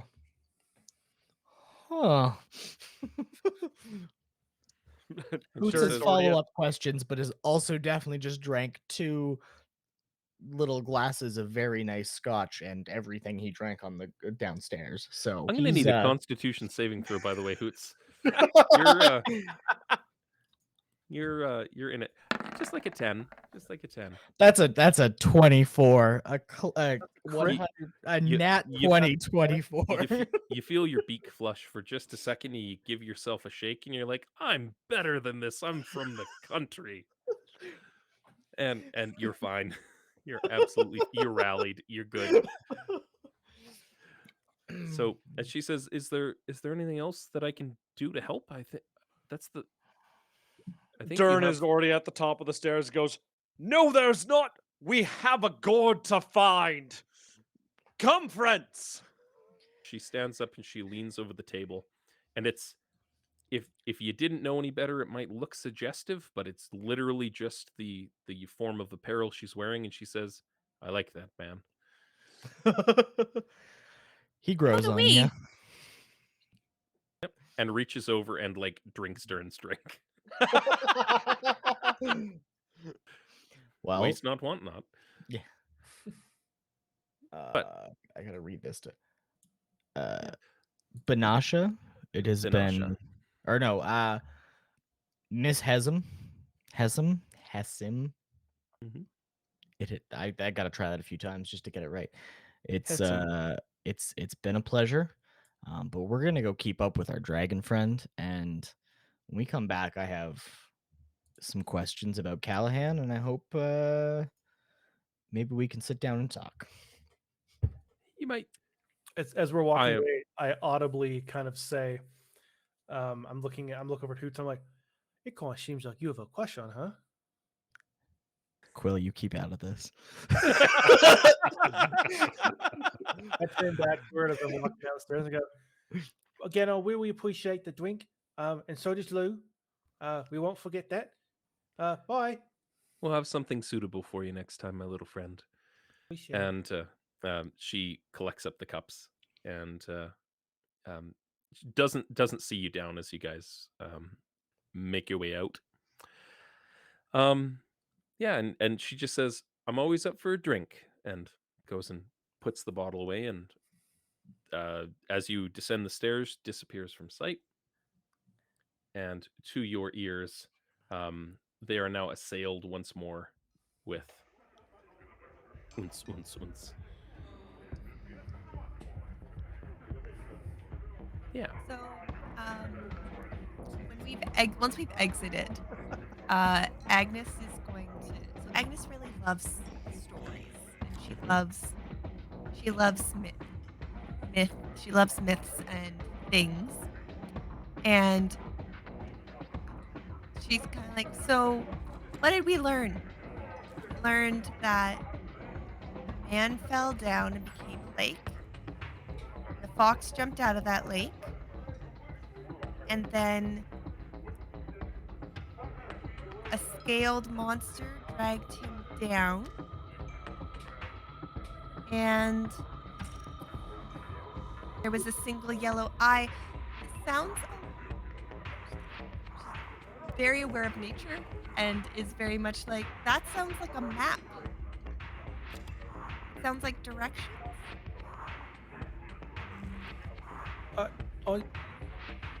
Yeah, I suppose so. Because she kind of starts getting on a tangent. She's like, because there's the Mortal Lake, and everyone kept saying Mortal. It kept bothering me. I'm like, well, that's a Mortal Lake, right? And then from the Mortal Lake comes Fox Creek, and from Fox Creek,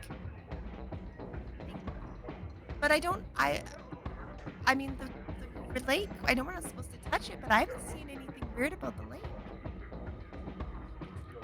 I've seen some crazy stuff in the lake. When we were walking the other day, there was like it's like house-sized beast, and it was like rah, and then whoosh, and then that was it, and it was gone. Never told us. I wasn't sure if it was real at first, but now it's clearly real. We live in a magical land where you showed up as a cat. I've always been a cat, thank you very much. First off, second off, I didn't think anything of it. I thought it was, just fatigued, and then Hooch's girlfriend was like, "There's some stuff," and then You've and always then been a cat? yes, of course. We need to talk. It's a weird question to say, but okay. Yes, No. Let's go do this thing, but later we'll talk. Sure.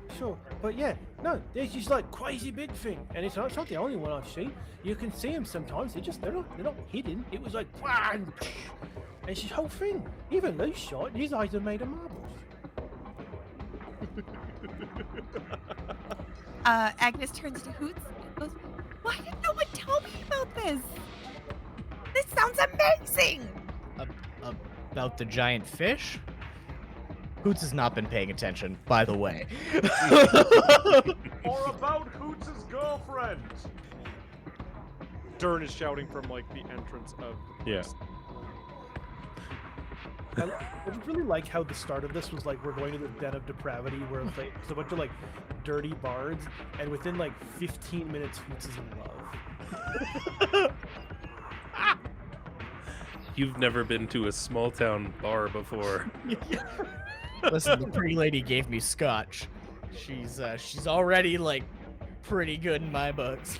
That darn lady got tight pants and scotch. If she got a truck, I'm done. She can play the It's guitar. It's She can... technically a flying carpet. But it's got a bumper sticker on it if it matters.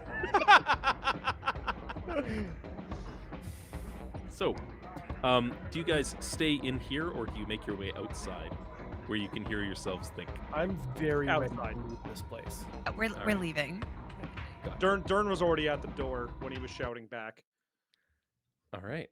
So you step outside and the sunlight kind of stings your eyes just a little bit, we'll say. And yeah, it's a reasonable day. What do you got going on? Durn turns to his friends and goes, "You just followed me on something absolutely insane to most people. Thank you." If I can interject, I'm not a people, neither is Hoots, and Agnes is, she's human, she's a people, but she's like which is kind of different. So I'm pretty sure this kind of group's going to follow you no matter where you go. Sorry, did you just say you're not people? Did you just say that animal people aren't people? No, I mean like humans. Sounds like a bit of racism, but okay. Durn, you And Durn, humans. Thank you very much. I know. What do you mean, Turn you people? What do you mean, you people? I mean humans. I'm a cat. I know. Durn, you followed us into a haunted house when you thought we needed needle and thread. So if Well- you tell us that you need help because this very honest God talks to you, I guess Durn. we probably want to listen. Noticeably, Lou's wings still haven't been fixed, and there's I've something noticed, up with that. I have It's been noticed. like 2 weeks. Yeah, Durn is going to suspect that the material for wings, which are again very important material because dragon wings are very meticulous, it has to be special material. That's Durn's. It's on order. It's on order. It has to be. I love it. Oh man. So the sunlight stings your eyes just a smidge, and fresh air hits. What now? Well, To I the think mortal we should lakes. Probably go to the lake. Well, not the lake, but like to the bridge where people are good and bad at fishing. So every bridge no. like imaginable. Gotcha. Specifically the bridge that you guys crossed. Yes. Yeah. Now, I'm not saying we should necessarily dilly-dally too much, but it is getting later in the day. It is. Yeah. I say we take a night, we leave first thing in the morning, get there right and early. Now, I know Eggy went and bought tents or a tarp. So as I bought a tent for all of us. I think it's better when we stay together. as an alternative to our normal abodes, maybe we set up camp outside town for the night. Just take the four of us and a little bit of quiet time before we go. Oh, we could go stargazing. Durn will agree with that. I agree. I look at Durn. I'm like, that sounds good. Did anybody buy any food, or are you reliant I've entirely got on good Quill and Agnes for berries. berries? I've got rations. Durn will buy one of my food on the abilities. way Like, out find of enough food town. for our entire party. Sorry, Quill, I didn't catch that. Oh, I said one of my abilities is I can find food for our entire party. Right, you got the Outlander background. I believe Agnes also has the Outlander background. Between the two of you, it takes half the time. Oh my god. We'll be well fed at all moments of the day. So, proviso on that background. The food needs to exist for that to work. As in, if you're on a blighted hellscape, that there is no flora or fauna, there is no food to find. That's But not what in a place like this, it's, it's reasonable. This place is lush. Fern Gully hasn't happened here yet. When you know, you know. Tim Curry is a boss. God, Tim Curry. So I guess. Well, here's the thing though. It's only like 1 p.m. It's closer to 5 at this point now. It's about 4 when you went into the bar. Oh, okay. Yeah. Well, fine. Durn takes a while in explaining everything, and then Durn takes a while in shopping, and then Durn takes a while. And there was this whole big thing with Princesses and Dragons Auto. We are 3.5 hours in, and I don't think we've moved more than a kilometer. Whatever. Welcome to Dungeons and Dragons, bitch. Yeah. I think we camp on the road Mm-hmm. because that sounds fun. All right. So I'd like to point out that you went into a giant sweaty nightclub with massive backpacks and bedrolls on too. Like, as much as the fantasy trope of like, I walk around and I've got nothing but my armor and my sword on, you have everything that you need to live with you because you were ready to leave town. We ruled have cooled all that into the bag of holding. Oh, I see. Do you know it exists yet? That's the question for Hoots. No. He's It's just just little. making us He's scared. been like super casually, just been like when everyone's looking, being like, "Ah, yes, this normal amount of rope that would definitely fit in this bag is going into it." Yeah. Durn agrees with that. Yeah, it's like, yeah, that bag that size reasonably can hold 50 feet of rope. I'm And a just a bag. normal human girl who has legs eating And a bread and shotgun. complaining all the time. And food. Well, I guess And walk until we are ready to pitch camp then. Yep. Your travels are reasonably uneventful. There are a few folks coming from the northwest, where the road kind of parts off. There's a granary and a mill out along the western road, and I'll just throw you to the map for a moment to highlight what I'm speaking about here. And yeah, that looks reasonable for chat. So about here, give or take, where the road splits off, you see a couple of folks, all creeds, coming from this northern or northwesternly route, with a cart full of barrels, presumably full of grain. And they're having a chat. One dude is plucking at a harp, just riding on the back, nestled up on a couple of sacks of something or another. And they're just coming south, and they hello, hello, hello, hello, hello, hello. And then, like, greetings, friend. I am How are you? Durn. Okay, you're walking away. All right. yeah. And then like that awkward, like, I said hello, and then there's the straggler. Hello, hello, hello. Hello, The I'm most- Durn Rupta. No, oh, all right. As they're just walking past.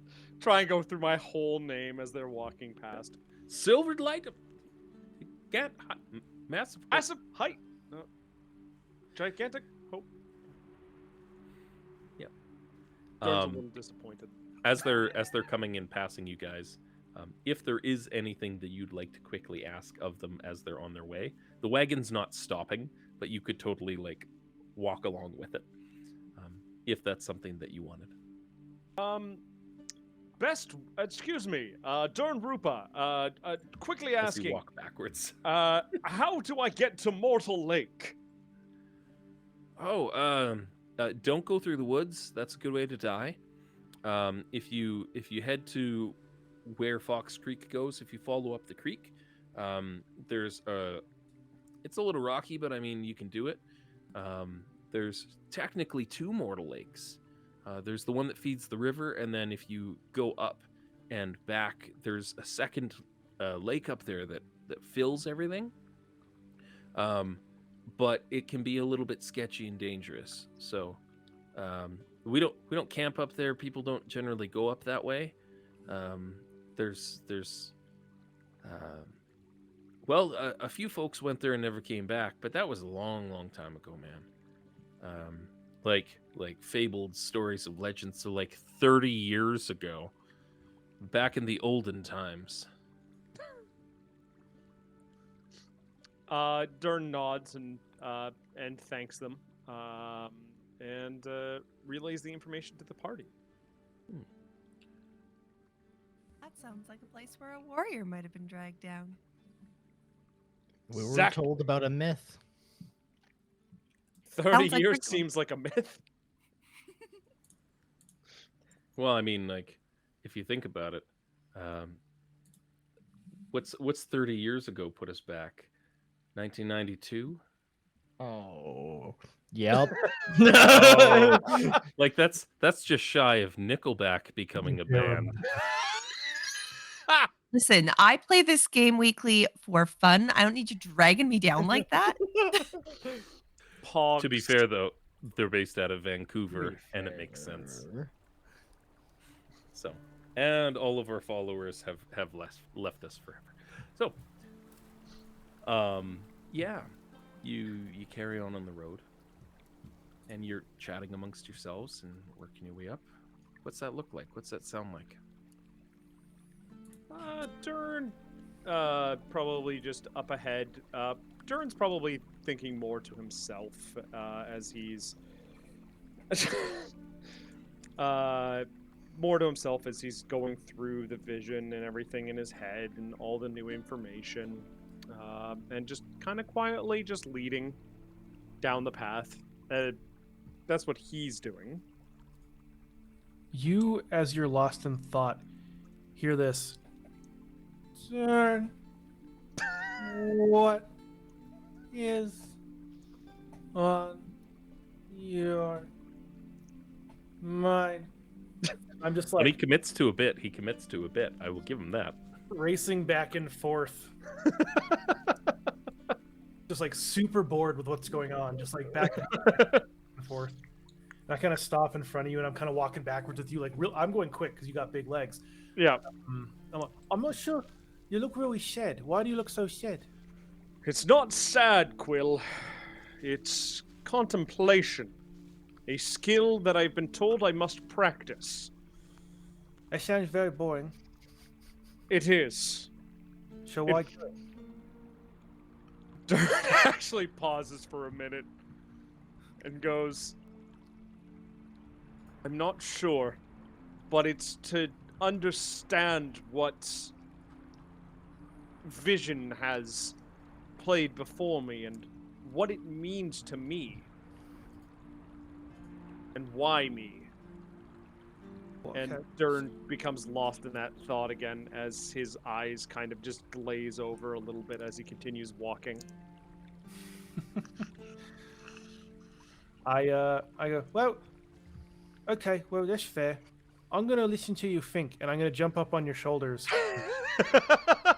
Durn doesn't pay any mind to it, just cat on his shoulders now. And I go back to fixing my oil arrows. Tripping oil onto Durn's head, and he's just not even paying attention to Already it. established just oily Durn is. So So this is what? These oil arrows. How are you mechanically doing this?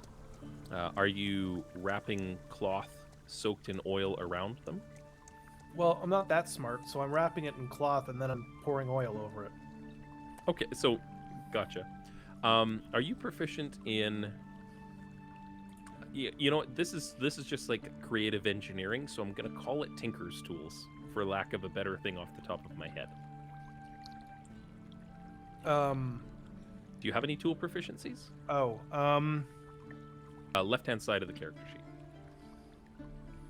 It does not look like I do. Okay. I'm just gonna need roll me an intelligence check. Just like click intelligence on the character sheet above your modifier there. Not the saving throw, but the yeah.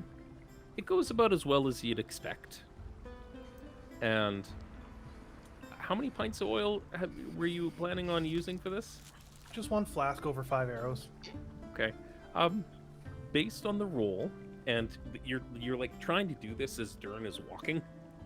I'm gonna say you get 2 arrows for everything that you poured into it, and you're like, if I light this on fire, my arrow will be on fire, and then I can shoot that flaming arrow, and that's probably something.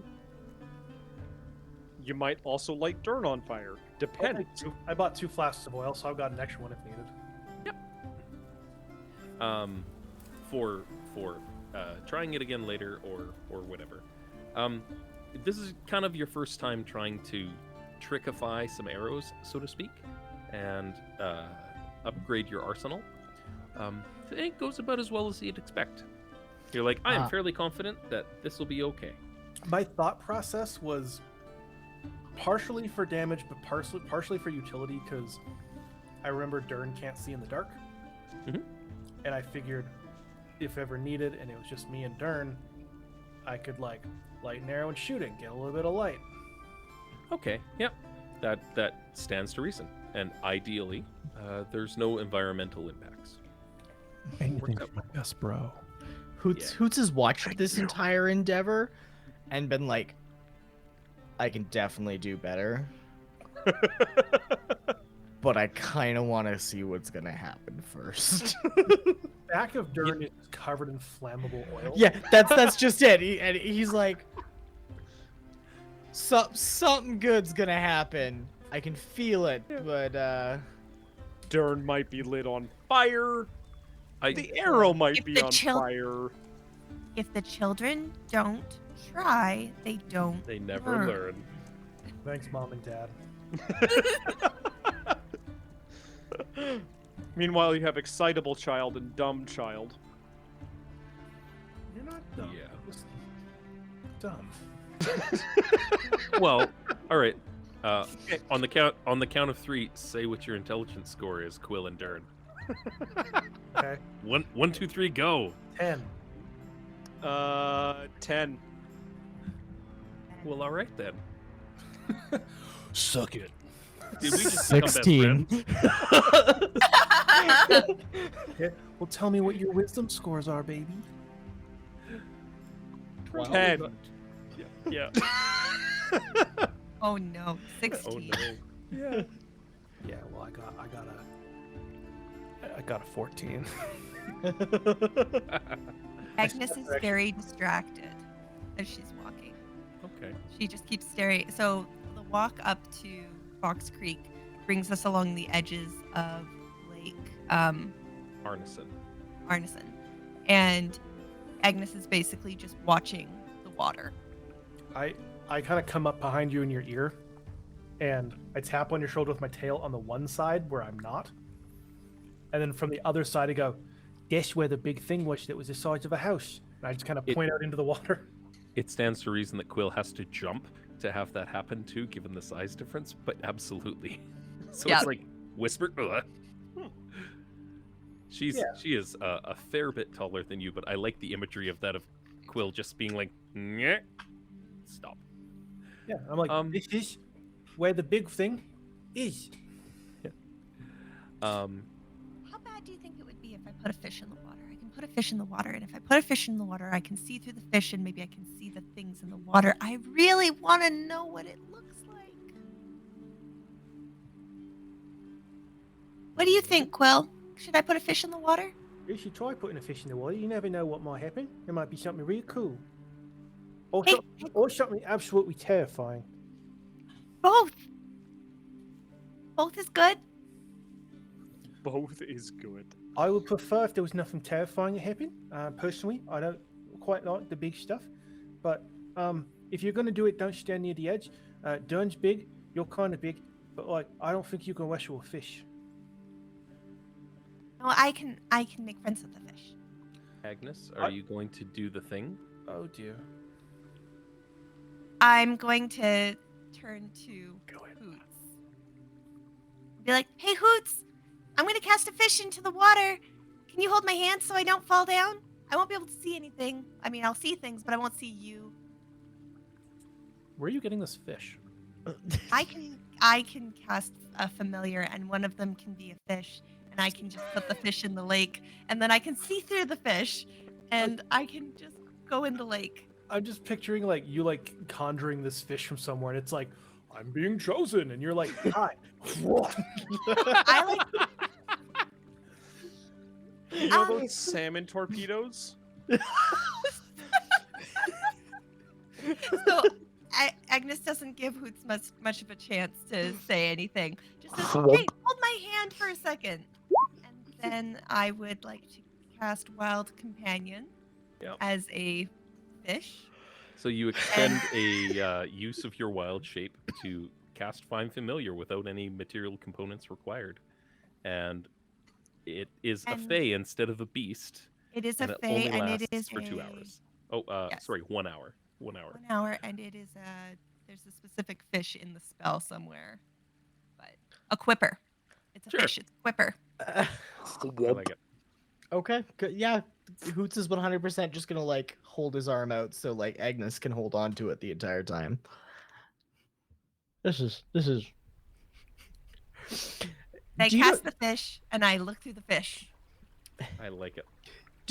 So on the topic of the like summoning the fish, do you guys remember the False Knees comic that's like the fish getting stolen from the water and it's like avenge me and the other fish is like I probably won't? That's the image I have with this whole ordeal. I Yeah. love it. I'm I here just for this. I just picture the salmon cannons, the ones that are like that take them upstream, and just. Thump. I love it. Magikarp. Carp, Magikarp. Let's go. So you get a Magikarp that shows Yep. up. In actual fact, flippers look like this. The kind of fish that you pulled up. And I'll Except mine is like, this one's a little green, but it's green on the bottom and purple on the top. I like it. And it like bloop, and it comes out into your hands, and it's like this big. And you And like I'm holding it like fish face to my face, and I'm like, go fish! And I toss the and fish into you hurl it. Just roll me a d20, please. I want you to roll a 1 real I do badly too. here. I just want to see the fish go flump. It's a 14. So you're like, it's a fish, and it's heavy, Yep. and you're like, going on Anyone ever been to Seattle? I'm just like fish market tossing the fish. Yeah. And you hurl it, and it splashes into the water, and you go, "Mwah." And you see Agnes's eyes glaze over for a second, Hoots, and she just kind of like, bloop, bloop. And the lake is murky, and the Quipper is just like, oh yeah, I'm a fish. And it's just like living its fishy life, and you get this telepathic communication going with it as Find Familiar allows. It's like, yeah, boss, I'm doing what you need me to do. I'm a fish. Ugh, yeah, fish. What do you need? And it's looking around, and it's just like he's pickle wrecking it the whole way. And I want oh yeah, I turned myself into a fish, Morty. the fish is gonna be terrified because I say I want you to go find the giant fish. Oh I yeah. want to know what it looks like. Yeah, that's a great idea. Find And- the giant fish. All of a sudden, you're reminded of that Fey spirit that you were talking to. That's like cinnamon on toast is fucking bitchin', and it's just like going. And to your senses, you see murky mud, murky water, movement, and it's just like doing its fish thing. It's like, so you need me to go really deep? I can do that. And it goes a little further, and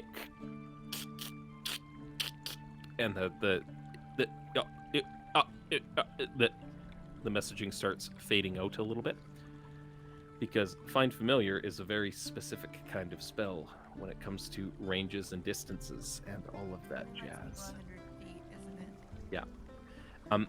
It's still like doing what you asked it to do, but it can only communicate with you telepathically while it's within 100 feet of you. When you see, so one thing I'm not clear about in the wording of the spell, when is the vision, like my ability, I can't speak to it beyond 100 feet. It's going to keep doing what I told it to do, but is my So- vision through it limited to the 100 feet as well? As long as you're using your action and just like focusing on seeing through its senses, that is absolutely the case. You can continue seeing through it, but it can't telepathically talk to you anymore. Yeah. I just needed to talk to it long enough to tell it what I needed it to do. Oh yeah, I'm a Quipper, bitch. And it goes down into the water, and it's swimming, and everybody's camped out on the side of this lake as Agnes sits crisscross applesauce. I guess Durn is just, while this is happening, is just gonna start setting up camp. It This is seems like a decent spot. the sun has gone down at this point. Like, you've been on the road a sizable amount of time, and it's not like pitch black or anything, but like it's starting to dusk out. Seems good a spot as any. I do want to note Agnes's eyes are, you know, that pictures of owls that look like they have like stars in their eyes, but it's actually some kind of parasite. But the aesthetic of that, where it's like they go like dark blue, and they look like they have galaxies inside of them. That is what her eyes look like when she is doing this. When she is warging, Yeah. if you will.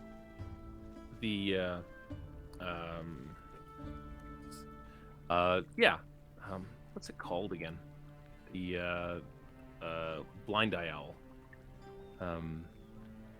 It's a meme. I know this to be true. Oh, good. I'll find it.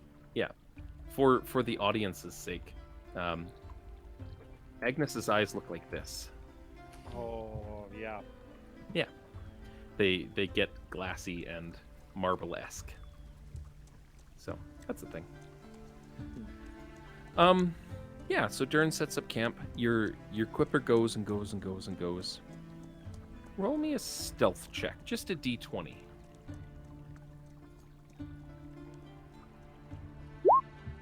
14. Okay.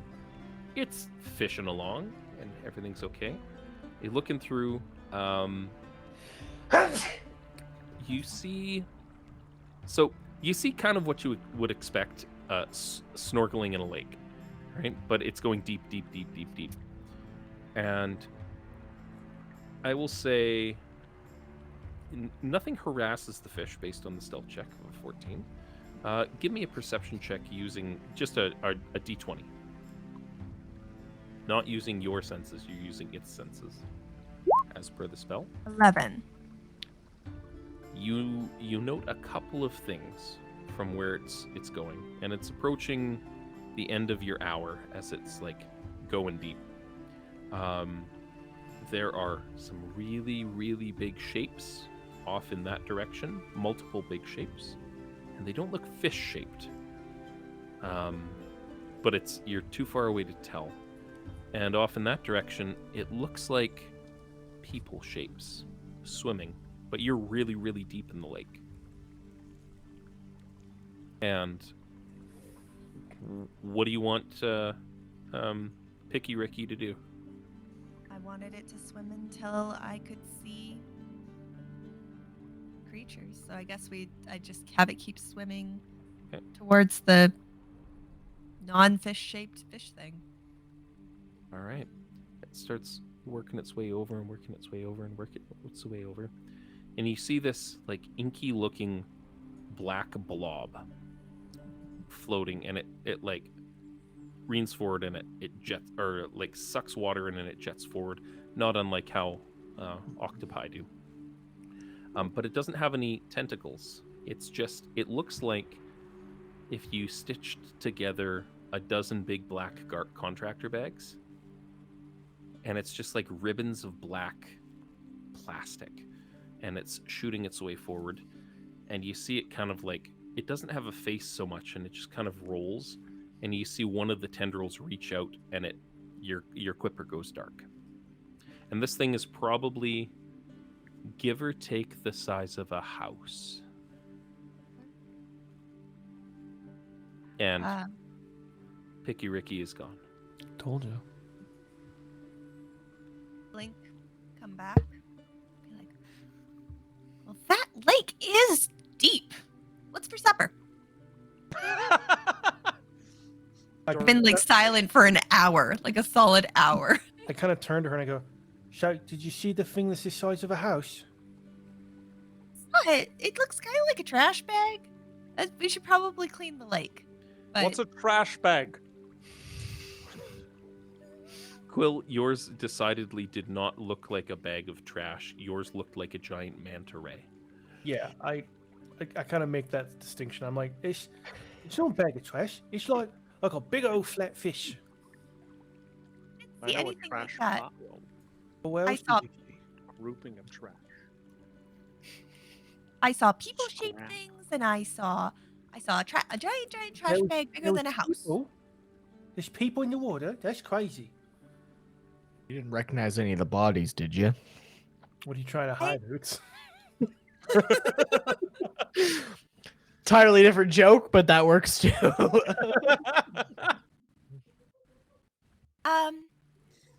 No, I didn't recognize the joke is like way over her head.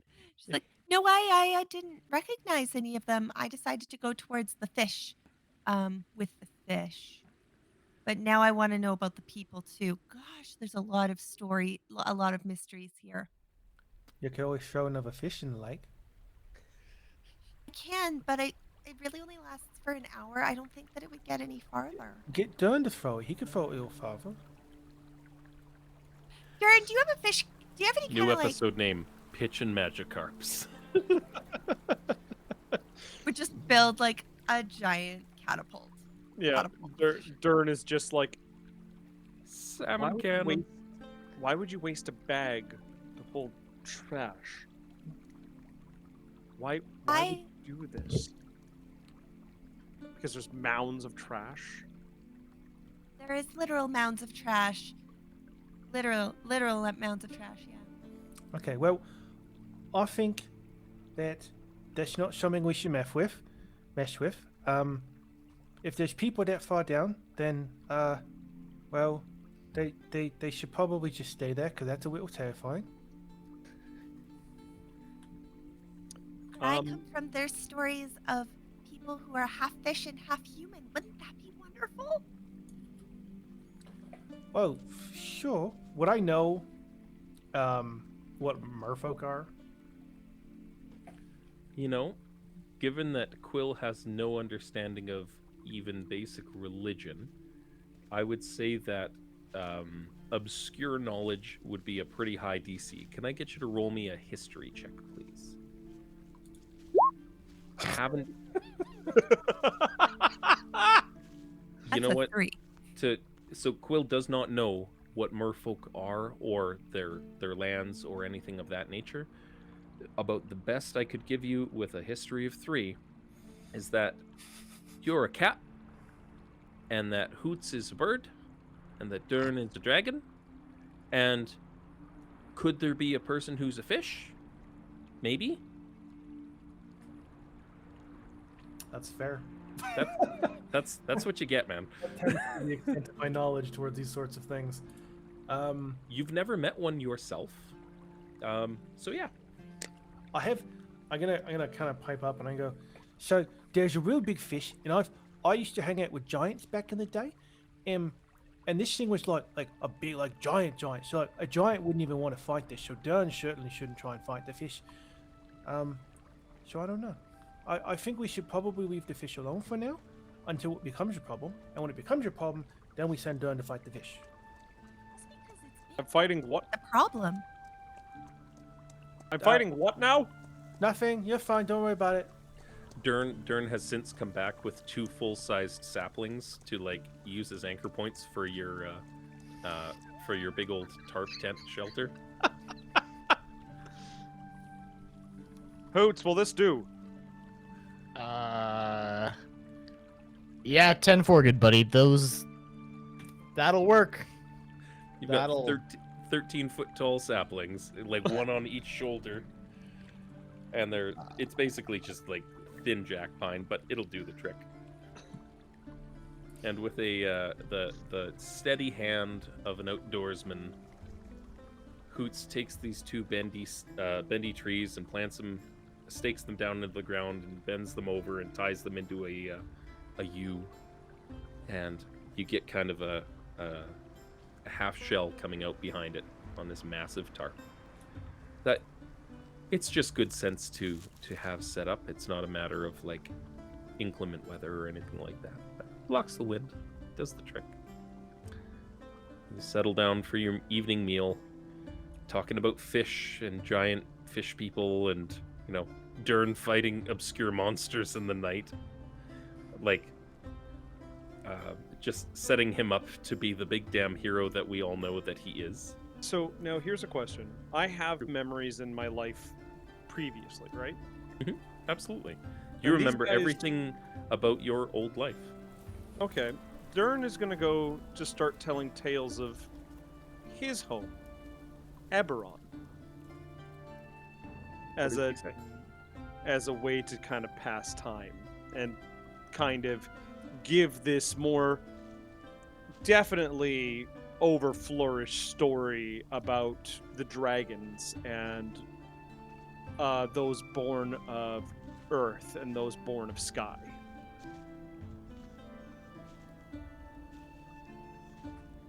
And just... I kind of peep up and I go, so you're not from here? No. And I'm not from there. And I point to those 2.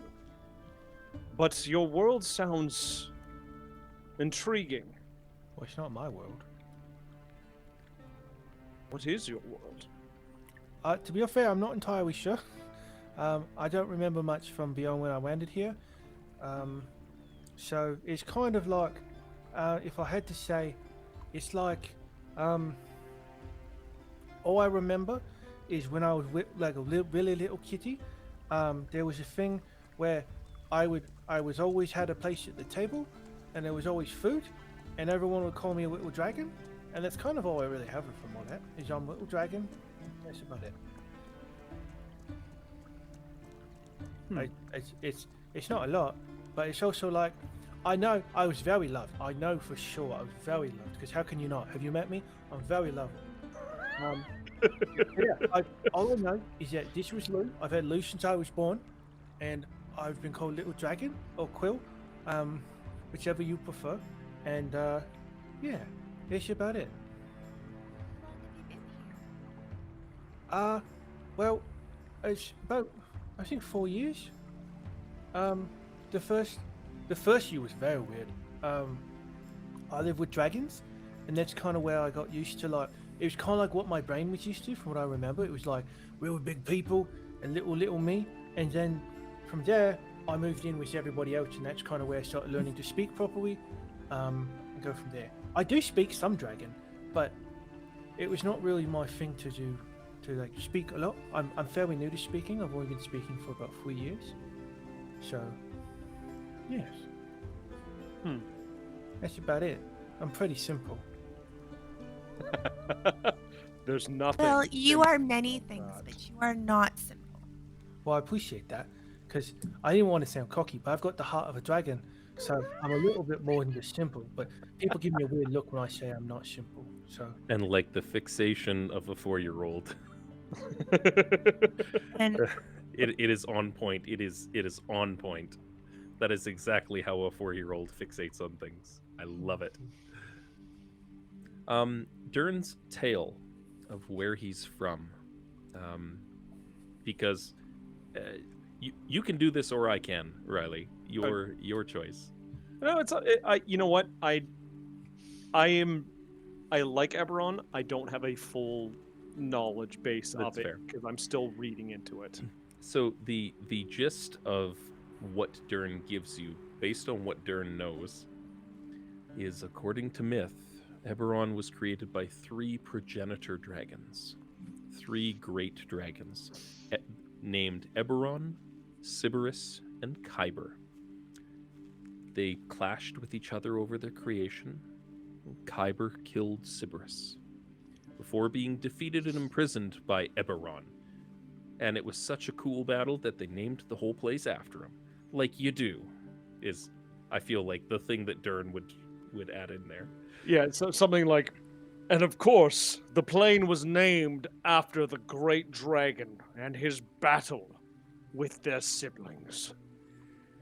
And the story goes that Kyber was below and Sybaris was left in the stars, and that Eberron was the land itself. And that's essentially the creation myth of where he's from. So that's why dragons are fucking cool, man. Exactly. It's like, and along with the Quattle dragons were some of the first races in Eberron, probably the first, and the first immortal beings, absolutely. And then there were some demons and some giants and shit, and that was a whole big thing. But, you know, it's getting late. Then there were some people and people. Yeah. Humans. No offense, Angus. don't worry, none taken. You know, sometimes I think being human's a little overrated. They're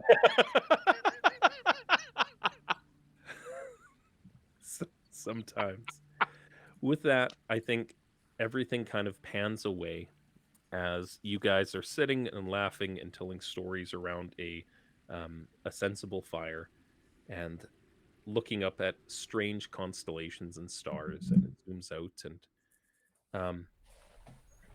the camera goes up into space, and you see like the world and the galaxy. I think that scene from like Men in Black, where it's like everything is on Quill's belt, Orion's belt, and the whole thing is within a sphere.